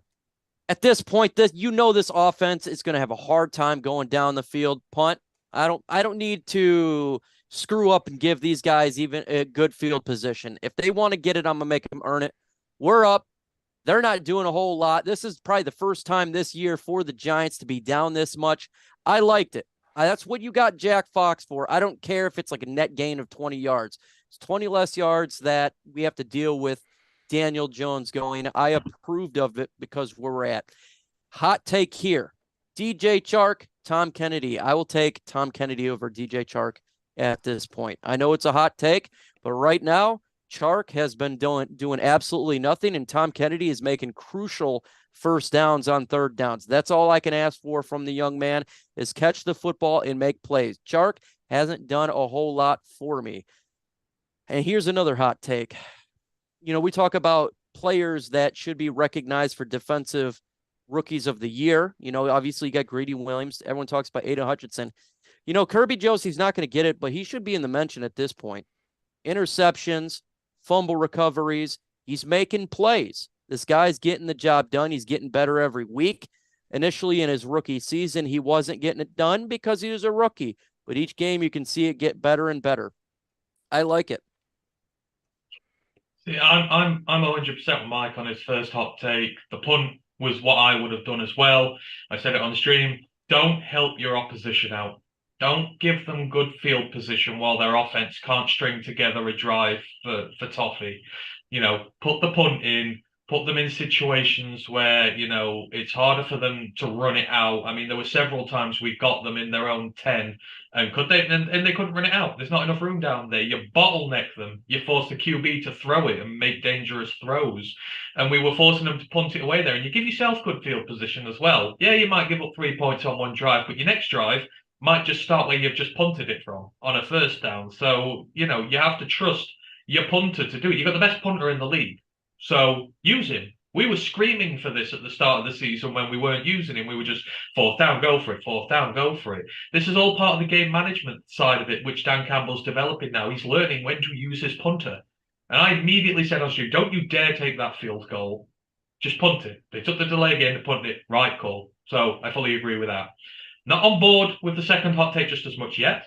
Chark has only just come back off IR from injury, so he's still getting back up to speed. I'll give him 1 or 2 more games, see what he can do. Obviously Jameson's coming back, so his window is going to be small now in terms of how he's used on the team. But against the Bills, we're going to need him because we're going to need our run game to flourish against the Bills, and we're going to need to stretch the field so they ain't stacking the box against us, so we will need him for that. So hopefully he's got a pivotal part to play just yet. But Yeah, Kennedy's playing well, and he's kind of taken that preseason warrior form and bringing it into the season a bit. He's at the point now where you can justify him as having him as your last receiver on the depth chart because he can do something for you there. So, it's a good story for him. I'm glad he's doing well. But I thought the Lions game managed this perfectly. I didn't really disagree with any of the decisions regarding the field goals or the punts. Thought they got them all bang on. Yeah, for me, I think that Chark and Kennedy actually make a really good connection for themselves. Chark stretches the field, provides that room for Kennedy underneath. Like, I think you kind of need a guy like Chark, even if he's not very productive, because of the threat he provides, even if he's not catching the ball. I do agree with Mike, he's not been productive enough, and 10 million sucks for someone of what he's done, but can't 1 account year. for injury. 1 year. It doesn't affect us in the long run. It's a cheap, harmless deal. So Yeah, it is. it is what it is. I still believe in DJ Chark, but we'll see. I actually disagree that his window is short with Jameson. I think that Chark, Jameson, and Amon-Ra is one of the best trios in the NFL if they're all fit together. Because can you imagine Chark having all that room if Jameson's on the field? Like, that sounds like a match made in heaven to me. But anyway, so Lions go hang on, missed a drive. McNeill got another tackle for a loss on Barkley, split another double team. Barkley just doing nothing at this point. Jones just misses the safety. Hutch with loads of pressure, but a good conversion. Drive stalls again, they punt. Lions go 3 and out in response. Then the Giants have a good drive, but at this point, the excellent receiver Robinson for the Giants gets injured. He's out for the game and in fact out for the season with an ACL injury, which is really unfortunate. See Wan'Dale Robinson slightly unheralded, maybe taken a bit high in the draft, and I think he's fully justified what he's done so far, so that's a real shame for him. Breeder ends up knocking in a touchdown. Nice zone read, handoff, nice read. PAT doinked by the Scotsman from the Giants, so 24-12 at this point. And at the moment, these missed points are adding up for them because they missed a PAT, and later on they missed a 2-point conversion. They are leaving plenty on the field, and it just added to the pressure that they were feeling all the way through the game. Next Lions drive, Goff, lovely throw to Raymond, pressure in his face, got 21 yards on that, and then a third down throw to Amon-Ra St. Brown. So Amon-Ra crossing from left to right, 2 defenders, 1 in front of him, 1 behind him. He splits them, and Goff, with an absolutely lovely throw across his body. I mean, sometimes Goff can just astound you, and you kind of go, he is a quarterback. Like, he's a guy who actually does have a good throw in him every now and again, because you've got to be good to make that throw. You don't get no chump making that throw. Goff then launches it on third down to Chark in double coverage on the far sideline, and it's like, okay, not sure what you've done there, but that should have been picked off, and it was not. And then from the 34, again, the Lions could have hit the field goal from here. This would have been a 51-yard attempt. Would have been a bit closer than the last one. They decide to try and draw him offside, even on 4th and 10, take the delay of game, and punt. But unfortunately, this one goes for a touchback. Don't have anywhere to stop there, so I'm just going to continue. Nice throw by Jones to convert for 3rd and 15. Jones passes to Hodgkins, and then another pass to Hodgkins, and a forced fumble by Will Harris, recovered by Hutch. And this means now there's a nice tweet from the Lions PR that just came out a moment ago, and I'll have a look at that. With this fumble recovery, Aidan Hutchinson is the first defensive lineman to produce at least 5 sacks, 2 interceptions, and a forced fumble since Jared Allen in 2010. He's the 3rd rookie defensive lineman in NFL history to post those stats. The last one was Leslie O'Neal in 1986, which is just amazing. This guy really is making history on this team. Lions next possession, Jackson handoff on a fake jet sweep. Amazing run for 27 to 1 yard line. Swift then punched it in 31-12. At this point, it's basically ball game, boys. So lovely play by Will Harris, who had his best game as a Lion, and this is going to be overlooked because of how well Alim did, how well Hutch did, how well Amon-Ra did. But quietly, Will Harris affected this game in several ways, as well as negatively with Okuda, I guess. And then Swift getting the touchdown, a really nice drive by the Lions. It just seemed like everything was going right at this point. Yeah. I'll move it on. There's no Sorry. talking points there. There really isn't, No, is there? no, I would just say the points of the game though. Even when the Giants were scoring touchdowns, it just didn't feel. I didn't feel nothing. I felt no fear that they were going to come back. The one things that the Lions did, they made them fight for the yardage. So the Giants killed clock on their drives, and when you're 3 scores down, you've got to score quickly. And the Lions stopped them from scoring quickly. I think it was that last touchdown that they got, the only time they really drove methodically on us and quickly. But they were still 2 scores down after that went in, and that felt like the only time in the game where they were urgent and where the Lions defense let up. Apart from that, like I say, made a fight for every yard. And say you bleed that clock down, you just keep increasing the pressure on the team, and that's how you win games. That's what we've not seen from the Lions for a long, long time. That was like what we should have done against the Vikings. That is what we should have done against them, and we were not able to. But now the team is confident. It's won some games. It's figuring itself out. They're 2 really good parallels. These are actually. We've taken the lessons from that Minnesota game, and we've learned them in regards as to how to keep a team behind us, keep them off the field, put the pressure on, and make them beat themselves effectively. Mike, I saw you nodding about the Will Harris point. I just want to bring to that because I feel like Will Harris today, like I did about Amani last year. I don't know if you're getting a similar feeling, like maybe just a guy who's actually not that talented, but performing. He performed well in this game, and he was making tackles, and he was doing what he was supposed to do, and that's what you want to see from Will Harris, who's definitely not been a good part of this team, but he played well. Matter of fact, the funniest thing is ever since Aubrey Pleasant has been gone, I think you're starting to see the defensive backs play a little bit better in Amani-Warrior and in Will Harris. So that's something that you want to keep watching going forward. But you're talking about that last drive where the Giants, they scored that touchdown drive. The Lions playing prevent. I didn't care. They were letting the clock bleed. They're letting them take all these shots in the middle of the field. That was the whole strategy. Kill the clock. I know a lot of fans were upset about it, at least in my chat, and I was letting them know, folks, this is what they're doing. They're just letting them kill the clock. Who cares? They scored a touchdown.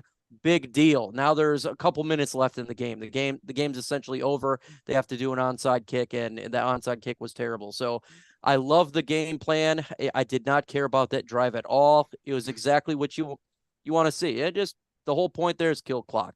But I do got to get off. I got to prepare to get on with Herm here and make a video and talk about this game. I appreciate you guys allowing me on talking some Detroit Lions. Make sure everybody in the comment section, if you're watching right now or if you're watching after the fact, to subscribe to Roar of the Lions UK. They're at 638 subscribers. Let's get them to 650. That's 12 more. If you're not subscribed, you're nuts. This is one of the best podcasts, the best channel, informative channel on YouTube regarding our Detroit Lions.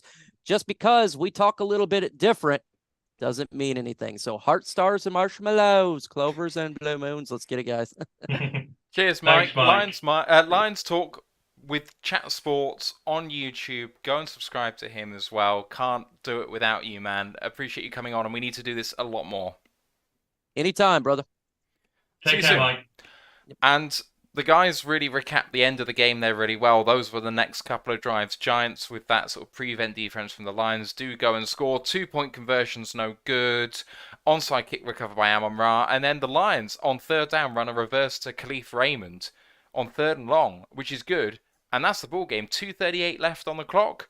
Bleed the time to the 2-minute warning. Then kneel down after that. What a relief it is to see Jared Goff kneel down. I mean, I didn't believe he could do it, but there it is. Guy Utah on Twitch, subscribing at tier 1. Appreciate you, man. He had a comment, which I want to get to, because he's a first-time chatter as well. He said, love your show, guys. And Will Harris is the Goff of this defense. He can be on it, but when he's off, he shits the bed. And I am totally with that take. That makes perfect sense to me. Sorry, Ant. No, it's fine. I kind of agree with that, to be fair. But the only comment I would say, specifically on that last drive, I know it may seem menial, but the way we did that last drive, how we got the first downs we needed, how we were still getting yardage. I used the Minnesota game as an example not so long ago about how we couldn't close out a game. You go back and watch that Minnesota game, the last few drives where we have the chance to take time off the clock, to maybe get some more points, put that games beyond reach. So many of the offensive linemen, the tight ends, the running backs were losing their one-on-ones with the blockers, and we were just going 3 and out. Run, 3 and out, give the ball back, give Minnesota a chance to win the game.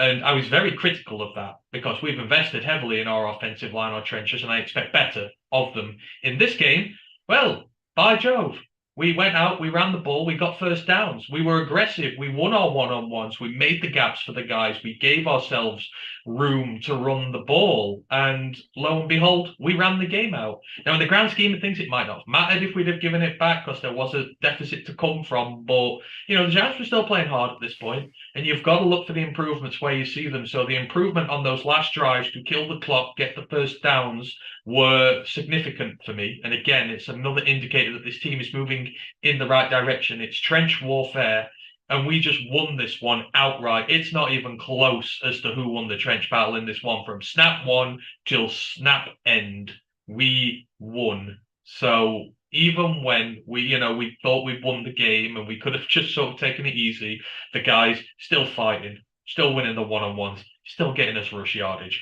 That is the attitude you want to see. And that's what winning does for you. It gives you the confidence. It gives you that extra 10% in the tank to go that extra bit longer for some extra snaps, to keep giving it your all. They're all combined one-on-one, and you're starting to see this team just start to unlock its potential now that it's learning how to win. So that's what I really loved about the last drive. It seems insignificant, but for me, it's a big deal to be able to see us go out and do things like this. Game manage right, close games out. That's like the next biggest step this team has to take. Now it has to do it in shorter yardage, shorter point situations, but we did it against the Bears as well. We did it against the Packers, defended a short lead. I'm seeing these improvements from the team, and I really like what I'm seeing from them. To go into the talking points from the game, I have, firstly, it's penalties. And it's not just about the Giants being undisciplined and the Lions being disciplined, because it's too simple a point. The Lions had 5 penalties to the Giants' 8.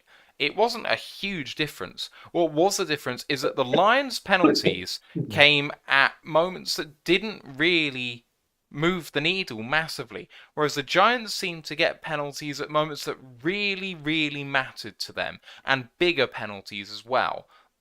The Lions just have tightened up in this respect, and they punish the Giants for not being that way. Yeah, agreed. You're right. The practice report is out for the Bills game, the estimated report, so I will get to that after we finish talking about this game. I talked already about the Hutch INT completely changing the game. At this point, when the Hutch interception came, the Lions did not have the ball, and they were behind on the score sheet, and people will forget that. That play totally changed the game. Big performance by everyone, all the way through the game. We scored in every quarter. There was no third quarter slump on offense, and we did not concede any points in the second or third quarter. And I haven't seen anything like that for ages. And I know the Giants are regarded as a gritty team, but they were 7-2 coming into this game. To shut a team out through effectively a half of football in the middle of the game, exceptional play by the defense. Fantastic. We ran the ball well and killed clock. Didn't give them many possessions. And when they did have possessions, our defense absolutely stood up. We did it when it mattered. We've seen them shut out teams for a half before. We've seen them have great halves individually, but it's when it matters in a game. And the big takeaway is it's playing complementary football.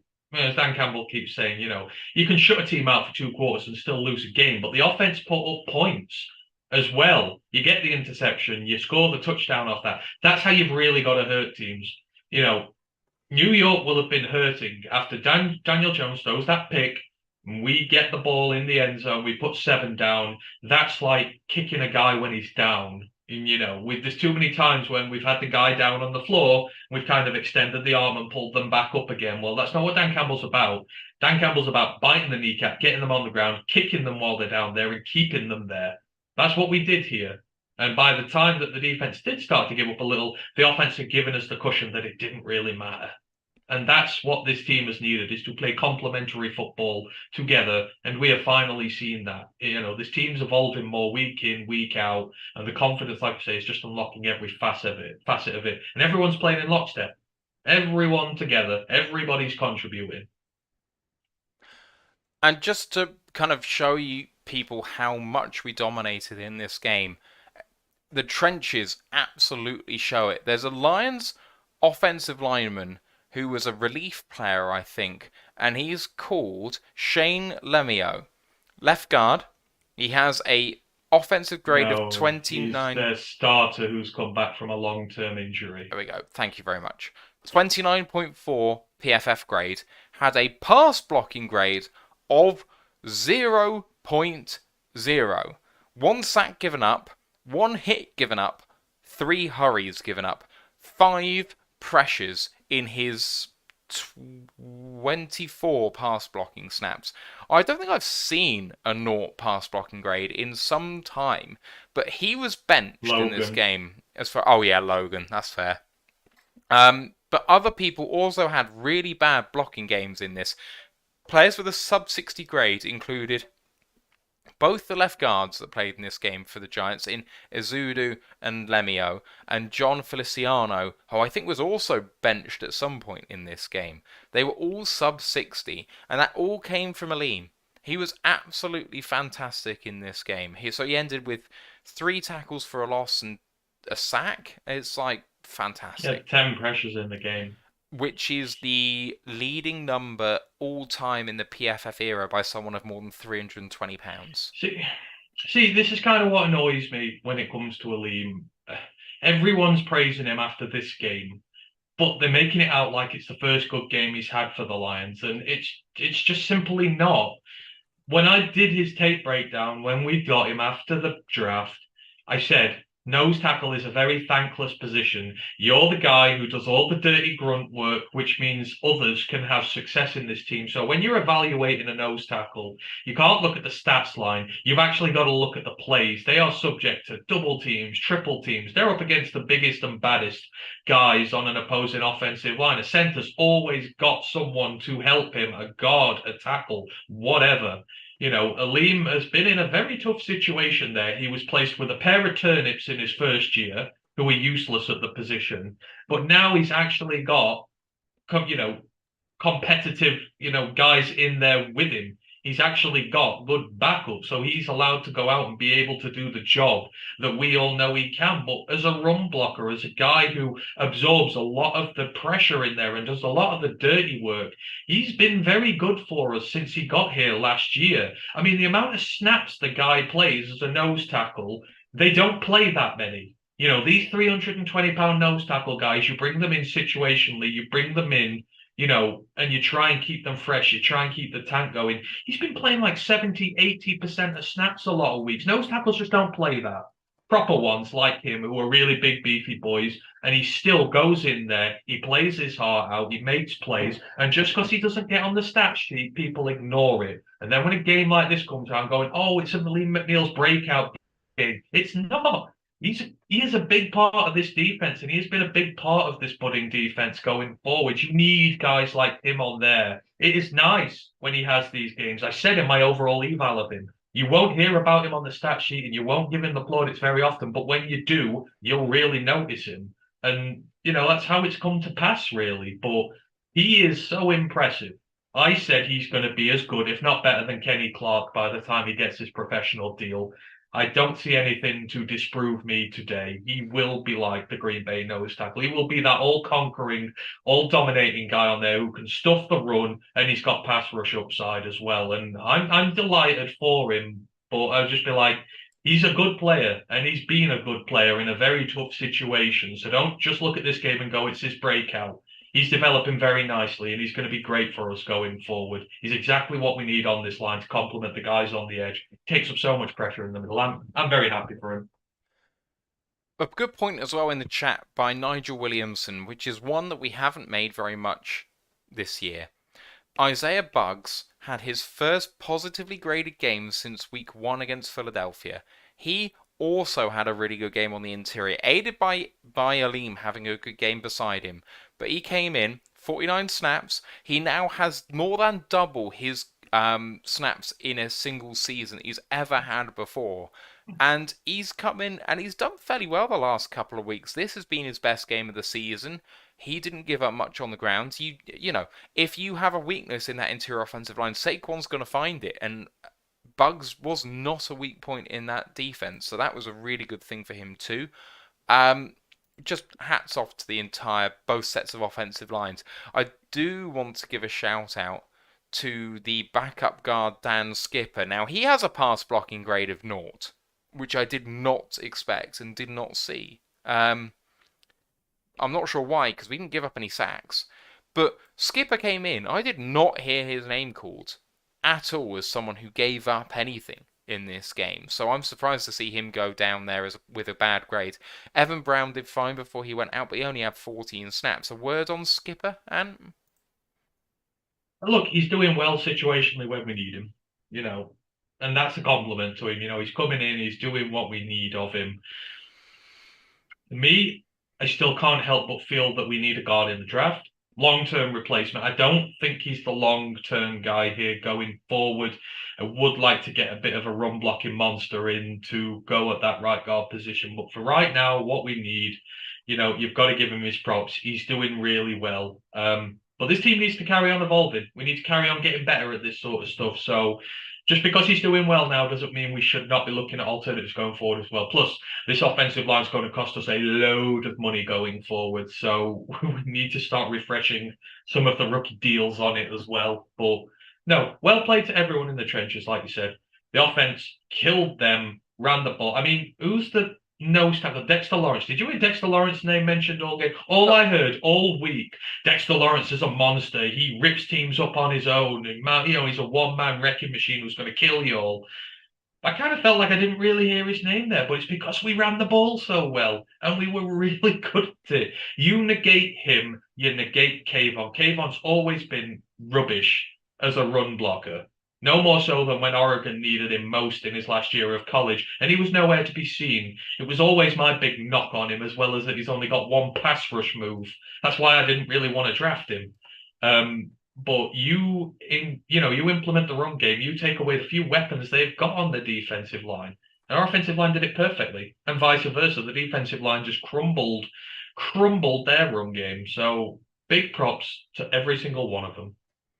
yeah, so Dexter Lawrence, I really saw him show up in this game, but it didn't result in any sacks. So I think it was the second play of the game. He pushed an offensive lineman into Goff. Goff spun out of it and managed to throw the ball away. But there were the only pressure, so Goff had to escape pressure several times. The only pressure that was ever gotten in this game was through Dexter Lawrence. He just didn't get home. And how many times have we said that about our guys? And when they don't get home, it's okay, well, the pressure was good. But actually, if the pressure doesn't get home, sometimes that could be bad, because then you force them out of the pocket and some throwing lanes open up that you didn't have before when you were having to go over the line of scrimmage. So, you know, it's one of those things where I thought Dexter Lawrence had a good game, but to put it in perspective, he had a 91 PFF grade coming into this game, and he had a 78 PFF grade in this game. So he had a good game. He had a very good graded game, but it was well below his year's average. This is where PFF is bollocks. Excuse my language. Well, you know, they did nothing. Absolutely. You know, he can grade individually as well as he wants, but he is a linchpin on that defense who should be standing up in these big games and winning it for them. And he was a non-factor. Oh, he pushed one guy back into... Well, they don't do no. Yeah. Hutch was a factor in this game. He got the pick that turned this game. McNeill, he was an impact. He was a guy who got home and made plays. He did what he needed to. You know, that New York D-line should be embarrassed with itself. But at the same time, that's what I've been wanting from the Lions offensive line all year. I would trust this group to go up against any defensive line in this league and kick their ass. And, you know, this is a good defensive line, and they kick their ass, and I am so happy to see it. Yeah, and that's pretty much it. I mean, I don't know whether you had much to say about the personnel change, but we ran 11 personnel almost more than anyone in the league coming into this game. Like, we basically didn't do anything else, and then to completely shift with this game, I don't know whether it was matchup specific. I don't think it was, because I think they want to feature Kabinda, and you don't put him in as the running back on his own. So I think we can see 21 personnel this point onwards, and the EPA per play just through the roof. Like, it just clicks with him. Thing is, we're too predictable when we only have one running back in, because we kind of know our running back skill sets. So it's, you're kind of giving away almost what you're doing before, and teams have said as much. If you got Jamaal in, you're likely running the football because he ain't a pass catcher. You got DeAndre in, most often than not, they're going to pass him the ball, or you're at least going to be prepared for that. When you start using the 2-back, 3-back sets and throwing them in there, it throws you out of proportion.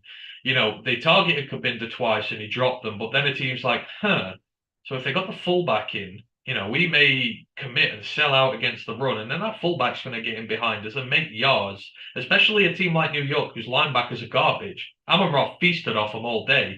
But when you've got Jackson back there, when you've got Williams back there, when you've got Kabinda in there, you're like, oh, geez, what the hell are they going to do against us here? You're like, this looks heavy set, looks like they're going to run the ball on us, but they've got guys back there who can catch the football. So are they going to try something different with us?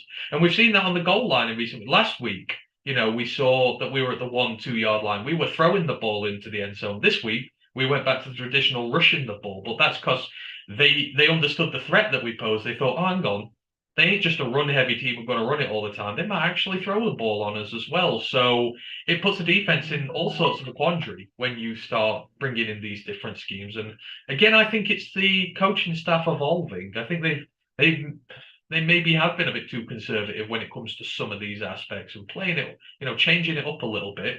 It works. We're going to have to change it up for sure against the Bills. I think, I don't know what we're talking about the Bills today, but we are going to have to lean more on the run game, because the way to beat them is keep them off the field. So to do that, you got to bleed the clock down. So I think you will see maybe a bit more of a return to what we were doing before. I'd like to see what they were doing this week, but yeah, I think it's just the coaching staff evolving, really, in the end, though.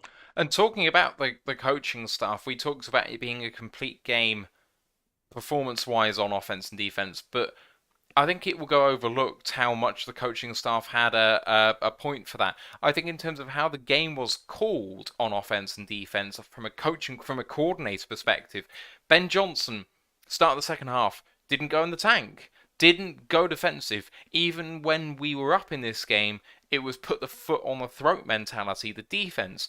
It kept getting pressure. It kept keeping them off balance. We saw pressures coming up the middle, down the side. We saw linebackers blitzing, not blitzing, dropping into coverage. D linemen dropping into coverage. We saw changes on the back end with not being always in cover 2 or cover 1, but, trying to disguise things. And I just think it was an evolution on both sides of the ball for both coordinators.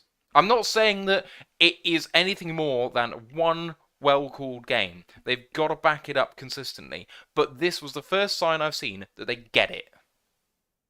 And to be honest, I've seen the evolution over the 3-win process. Like I said, I'm seeing the teams win in different ways here. You hold on to a narrow victory versus the Packers. You come from quite far behind against the Bears, and then you take a commanding lead in a game and you hold on to it pretty convincingly. These are all different ways to win games, and all of it comes down to coaching, the way you coach the game, the way you go for it. Against Chicago, we didn't panic that we were so far behind. Yes, we got the pick 6, but that was as a result of the defense staying aggressive. We could have decided against Chicago to go into our shells a bit, try stop the long completions, try and, stop them that way. But we thought, no, we'll take a risk. We'll see if they can throw on us. We'll be aggressive as hell. And that resulted in a pick 6, which changed the games for us. And that's the coaching mentality. Realizing how to be in games at certain points is a big thing. So I'm seeing it more and more, and they're going to need their wits in the next game, because the next game is going to be a real test of them. But this now is the team that we've maybe expected to have seen by now. It may have come a little late, but this is a Dan Campbell team. Dan Campbell wants his team to be the type that when an opposing player takes the field against us, they're going to be like, oh, geez, I'm going to get my ass kicked today, win or lose. And they're going to be like, Jesus, yeah. That's what you want players to feel on the opposing side. Like, I'm in for a fight here. And that's the sort of mentality you want to instill. And then when they do start getting their ass kicked, it's can they withstand it? The New York Giants showed they didn't have the mentality to hang with us. And that's how we'll beat a lot of teams going forward. And that's how Dan Campbell wants to beat teams, beat them into submission and be ruthless. And for once, for the very first time, we've seen it with all this team of young players. So can we sustain it going forward? Hopefully. Obviously, there's going to be more setbacks in the road yet.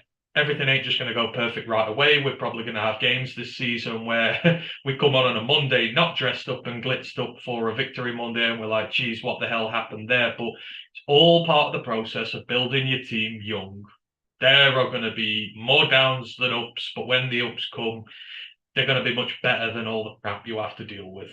But overall, I'm feeling very confident where this team is going. And I think, to be honest, I'll give a hot take here.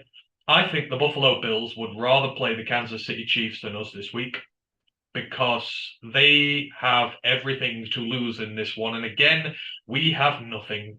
When you're coming up against a team like the Chiefs, you play them, you'll probably play to the very best of your ability. And even if you lose, you go, right, fair enough. We lost against a better team on our day. When they come into Ford Field, they're getting their ass kicked by us. And the question is asked, can you stand up and overcome this? There's going to be a fight they don't want to be in. They don't want none of this. I think they would rather face anybody but us right now. A confident young Detroit team will take everybody to the wire. And I think we will this week. I ain't saying we're going to win. No. I ain't getting fall into that trap. But I don't think the Bills will want to play us this week.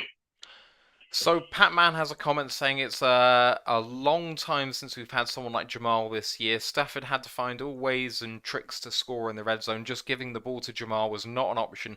Not a knock on Stafford. He just never had a great running game to back him up. And I see his point. You know, Goff followed him to LA. Yeah. Oh, okay. He's not had a running back go over 60 yards this year. That's I rough. think is that stat or it's been one performance where a running back's gone over 60 yards, I think it's like 64.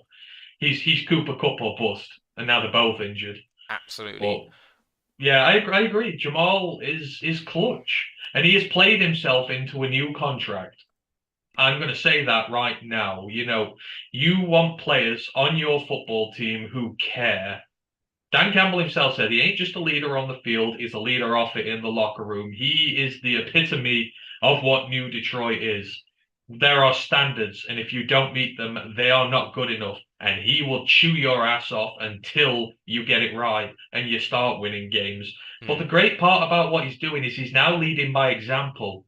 He ain't just saying all this stuff and then taking a backseat while expecting everyone else to do the work. He's gone, you know what? I'm going to put this team on my back.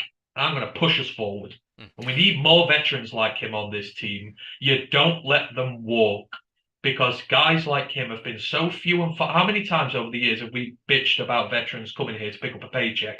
Yeah. Cannot be arsed.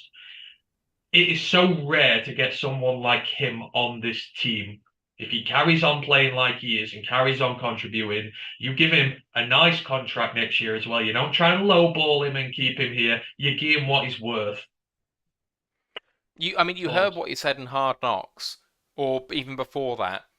See, he that felt disrespected at the Packers because they didn't offer him a deal which he reflected he felt reflected his worth, and he liked coming here because it felt like we valued him. No, and you know what? We go back to Hard Knocks when he made that speech on Hard Knocks, and I remember, and I stick by all the takes I make on here. I think the first thing I said when you mentioned about it, and you were talking about it, first thing I said was I don't care. I really don't care. Show me, don't tell me. Yeah. I've heard the rah-rah speeches so many times now, and despite how emotional it was and how much I wanted to jump on the bandwagon and be like, yeah, come on, let's do it. I'm like, I've seen this too many times. I need you to go out there and show me that, you know, you're going to give me bang for my buck. I'm going to listen. I'm going to invest in you, and you're going to return on me.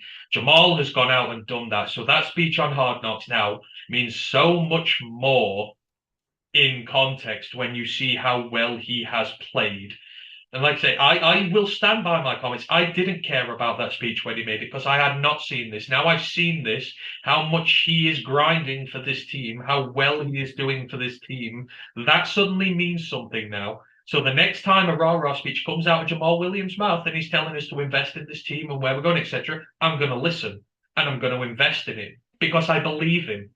There's too many years over the times I've listened to players who I just don't believe in with this team. So Brad Holmes' first priority in off-season is to give this guy a contract that reflects his value to this team. I don't care whether it's a little bit more for a running back that you expect. You're paying for the leadership as well as the ability on the pitch. And I don't care if you've got to pay for ability. You have to pay for leadership in this team, especially where we're at now. It's a very critical juncture with so many young guys in here. It's vital you have as much leadership where these players will follow him. The leader in this team, in terms of pay, is meant to be Michael Brockers, who provides nothing on the field. Give Williams the Brockers money. Sorted. Done. Couple of questions.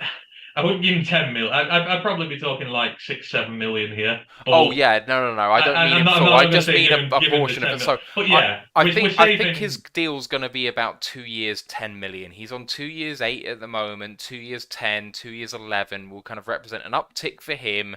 A place where he likes playing. I'd incentivize it as well. Yeah. I'd say, look, we'll give you a good base, solid deal which reflects your value, and if you want to earn some more money, we'll stick some incentives on for you as well. But he is a guy who has earned a contract, and for me, as more as the weeks go on, this is becoming a bigger and bigger deal for me now. I think the whole reason we sell Detroit to players is that you come here, we give you an opportunity when other teams would not, and if you take that opportunity, you get your first team spot. You know, it's quid pro quo. Like you say, we live in a meritocracy. The only trouble is you then you undermine it all if you let these players leave, because players will think, well, I can go in there, work my ass off and do that, but they ain't going to pay me. So you have to follow through and pay them, so that then veteran players, even youngsters, know that if they bust their balls for this team and perform on the pitch, that the team will show them that they believe in them and give them the pay that they deserve. So for me, it's becoming a very big issue in terms of culture, that you've got to get Jamaal re-signed here to show everyone and lead by example. Otherwise, you will not get players to buy in the message. You can come here, create a career and get adequately compensated for it because, you know, quid pro quo with it all. Yeah, I mean, it's what they did with Charles Harris last year. Yeah. I want to see them do this. Yeah, and that was the right move. Despite the fact he's been injured and he's not, you know, we've not had the value so far. It was still the right move because he epitomized what we wanted from players coming from players who cared. Yeah. And it's just unlucky that he's been injured and that he's had inconsistency in form.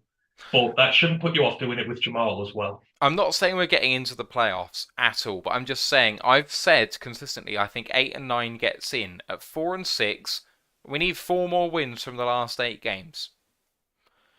If Harris can come back fit, if other people can come back fit that we've seen be out, if Josh Reynolds is back, if Pascal is back, and in those last couple of games, that last stretch that is a bit iffy for us, Packers away to finish in week 18, we get all those guys back. If Harris has a big game, no one blinks an eyelid. So there is time for these guys to still make their impact on the season. I mean, I can see a circumstance where we are playing the Packers in week 18 for the 7th seed. Like, I don't think it's likely right now. I think we'll still miss. But I can see that being a possibility.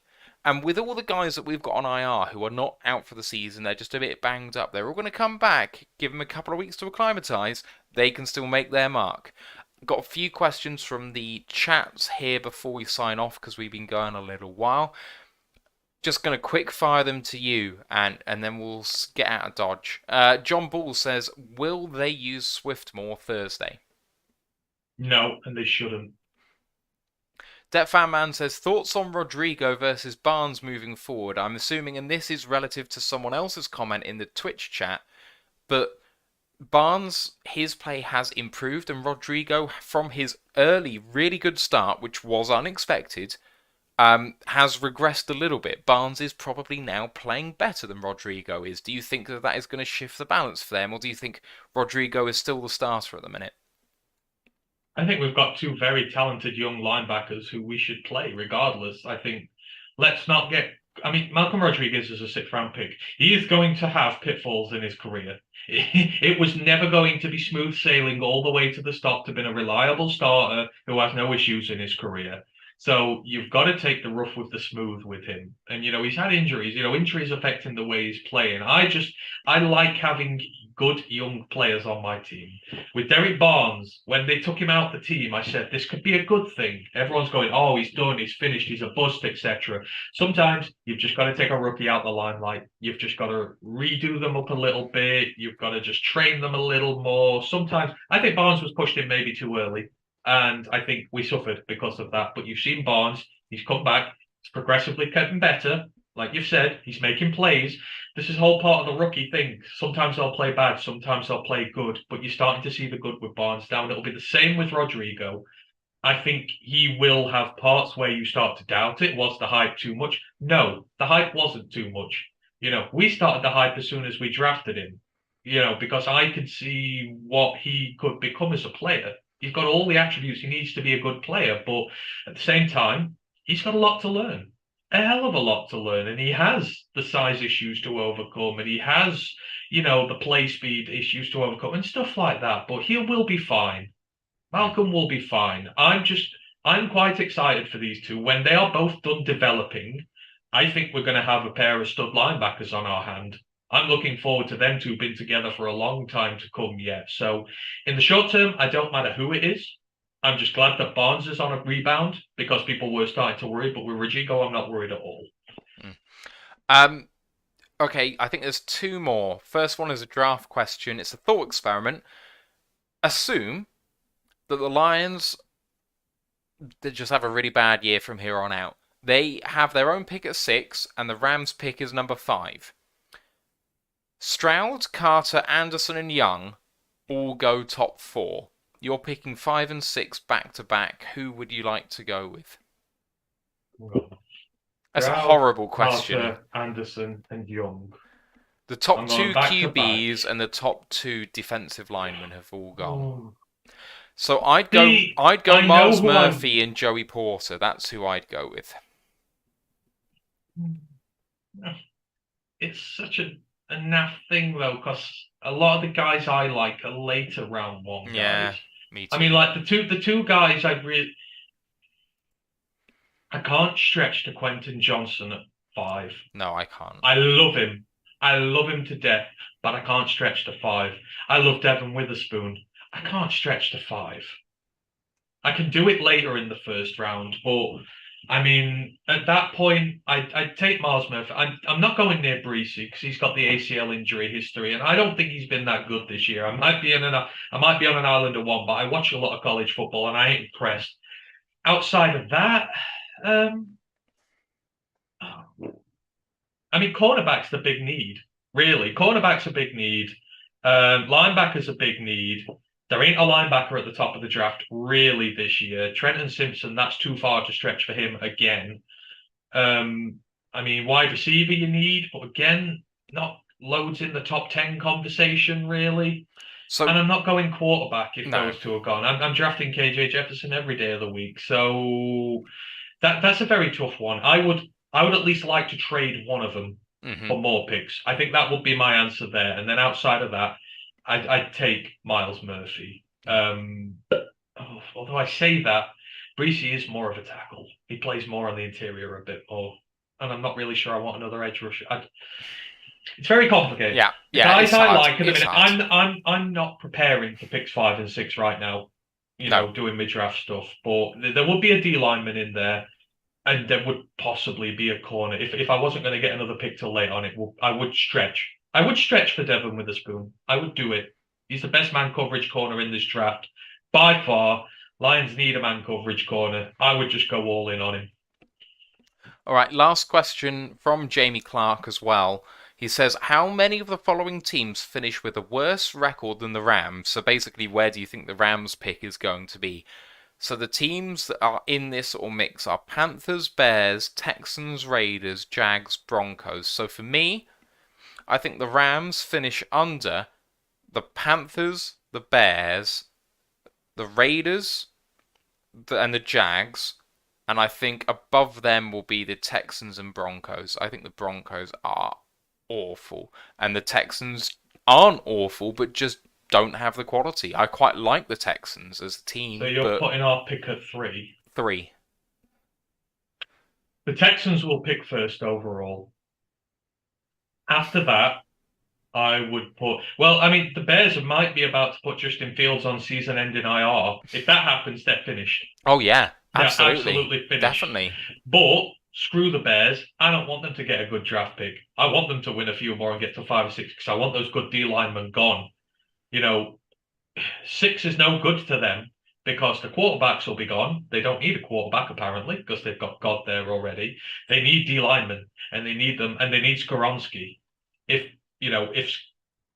Anderson, Carter, and Skoronski can be gone by the time the Bears pick, I'll be a very happy man because they will draft one of them 3 absolutely with a top pick. But I'm saying Texans finish above the Rams.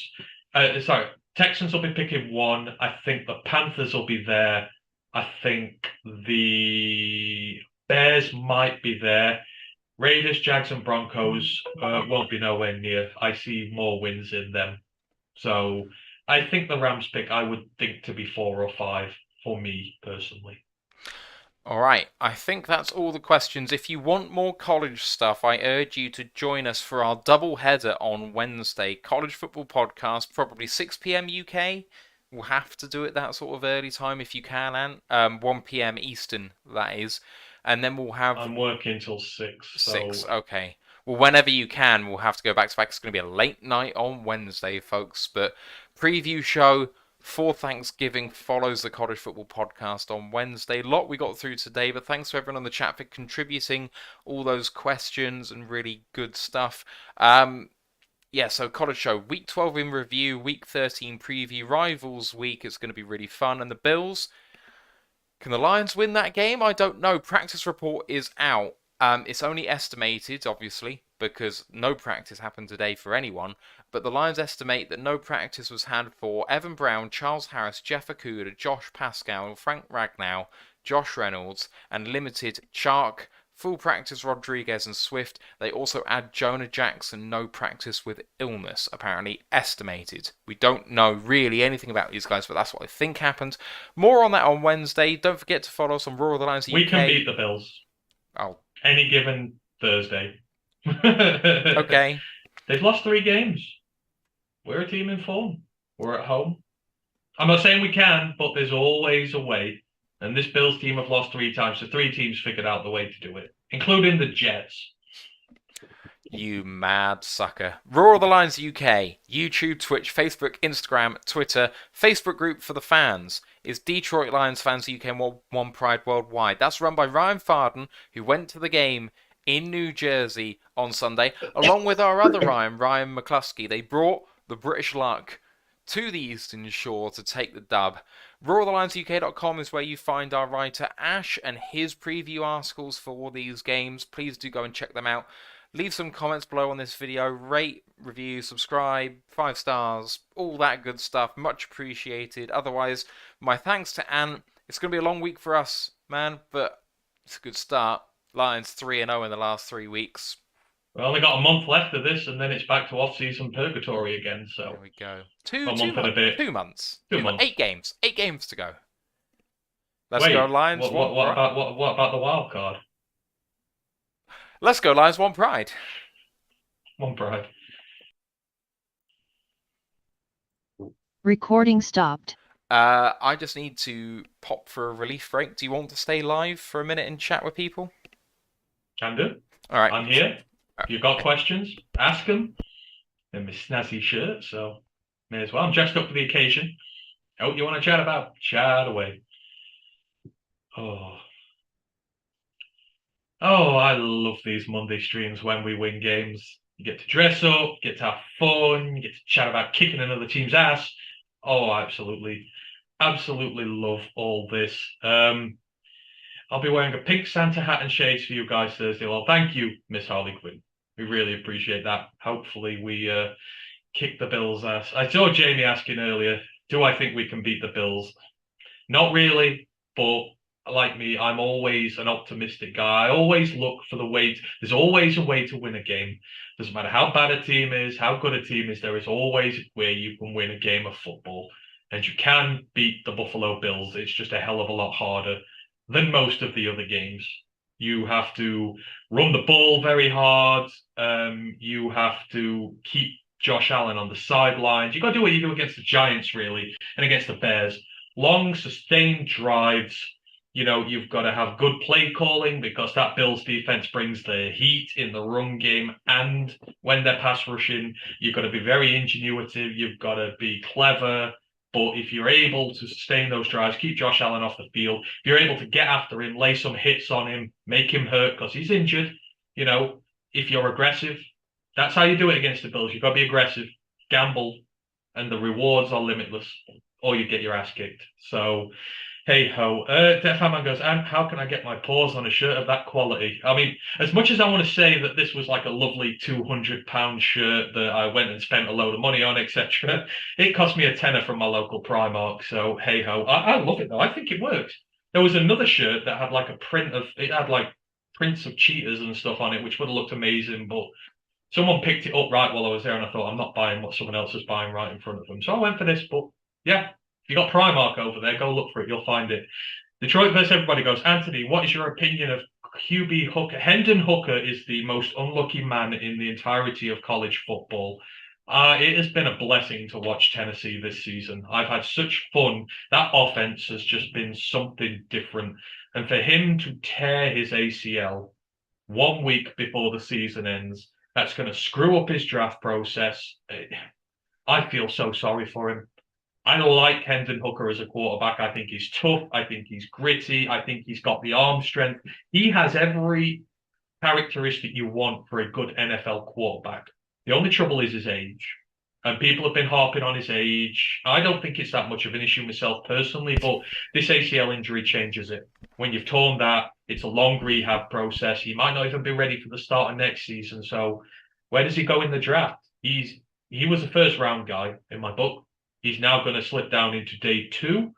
Someone, I hope, will take a flyer on him. I hope someone gets him in because he is a good, I want to say long-term investment, but given the age, maybe not a long-term investment, but he's a good investment. If you're a team who's got maybe a bridge quarterback, you're not sure about your starter, if you want to get a guy in as an insurance policy, be able to train him away from the lights, get him rehabbed properly, get him going, I think that would be a perfect team. I don't know which teams out of hand would do it. Lions Gangster says we will draft him because he's injured. I mean, I know it's the whole knock on Brad Holmes. He drafts injured guys in the 2nd and 3rd round. But hey, Pascal's back. We're starting to see the investment from Pascal. James Mitchell is back. We're starting to see the investment from him. Jameson's about to come back. Sometimes a good player is worth waiting for. And I know we screwed up with Levi, which is what everyone skew-ifs with. But most of the other injury issues haven't been that much of an issue for us. But would I like Hendon Hooker on the Lions? No, it's not for us. If you're going to get a guy next year, at least you've got to be able to have him as a backup all year, sort of redshirt him, but on the practice squad, train him up to be a successor. I don't know when Hooker's going to be healthy, so going to be personally not for me. But what do I like of him? What is my opinion of him as a quarterback? I think Hendon Hooker is a really good quarterback. Period.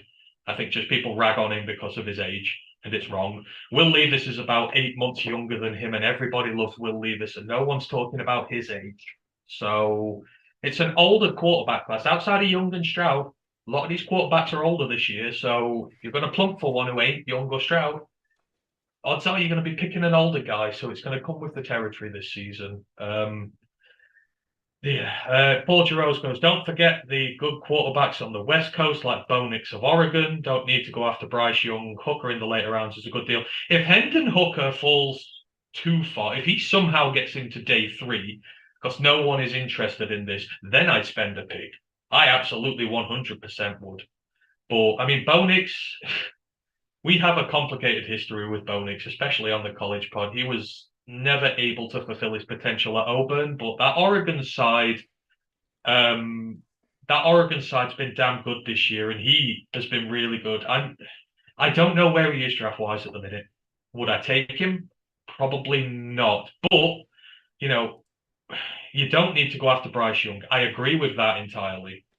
Like I say, KJ Jefferson's my guy this year. You can get him on day 2. I know everyone rags on getting quarterbacks on day 2, but I truly do see something special with that young man.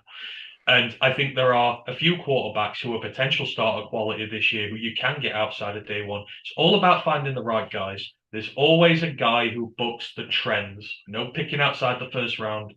Quarterback hit rate is low, but it means that some of them did actually work. So it's all about finding the anomalies. But I don't know. There's a long way to go yet. This draft could go one of so many ways. Our pick gets higher, priorities change, the young players becoming good. I just don't know at this moment. We've got to do on the college pod next week, we've got to do our final mock drafts. We did our half-season mock drafts. I've got to do my final one next week. And at this point in time, I'm really, really struggling. That fan man goes, if Ant would have said yes to drafting Hooker after ranting against injured players for weeks, would have made that outfit seem silly. Yes, that fan man. I am personally not on the draft injured players train or one with bad injury histories. So that will always work. So, yeah. But it's going to be an interesting draft. I'm just stoked if the Lions are in such a perfect position here at the minute. A young team who is free to go out and win games while someone else tanks for us. Not many people get that. It's like the Eagles. Eagles are in a position to go out and maybe win a Super Bowl this year, and they got the Saints tanking for them, so, or at least a top 10 pick with them. It's a wonderful position to be in. Because it's my first day of work tomorrow, I want to end fairly promptly, but Ash has put a trivia question in that I kind of just want to finish off. So he says, when was the last time we entered Thanksgiving off the back of a win, and when was the last time we won on Thanksgiving? I haven't got a clue on either. When was the last time we won on Thanksgiving? Well, we didn't last year. We played the Bears on Thanksgiving last year. Yeah, I was there. We lost. Oh, yeah. That sucked. Thanksgiving games for the Lions. I want to say it was... Who else have we played? I feel like we may be going back a few years here. Yeah, I can't even get close. I'm thinking maybe 6, 7, or 8 years at least. Maybe since we last won on Thanksgiving. It's never traditionally been good to us. Felt like putting the Bills there this year was a bit of a... I kind of fancy that 2017 was it, because we had that 3-game win streak. That was week 11 to 13. What week are we on now? So Thanksgiving is week 12. Was it the Browns? Was it the Browns? Did we beat the Browns on Thanksgiving? That sounds right. I think we might have beaten the Browns on Thanksgiving. I could be wrong, but I'm sure it was week 11. It was either weeks 9 to 11 or weeks 11 to 13. I know the number 11 is in there, so it's one way or the other. So Ash says, the last time we entered Thanksgiving on a win was 2018. Entered it on a win. So he asked two questions. Entered it on a win and actually won on. So entered it on a win on 2018, and the last time we won on Thanksgiving was 2016, a 16-13 win against the Vikings. Oh, I swear we beat them. Mind you, it might have been near that time, but I'm gonna have a look because I don't like the sound of that. That doesn't sound right. I'm sure he's right because he always is right, but yeah. It doesn't sound right. No, I could well be wrong. You never know. Right, I'm going to take that off the air, though. Thanks to everyone for checking in with us and listening and contributing. Appreciate you very much. It's going to be a long week for us, and I need to be prompt tomorrow with my new bosses. So we'll see you on Wednesday for the double header. And anything you want to add? No. Enjoy your shortened victory week, but nevertheless, third victory week in a row. And let's get ready to kick the Bills' ass this week. There we go. Right. Good luck, people. See you Wednesday. Let's go, Lions. One pride. Bye-bye.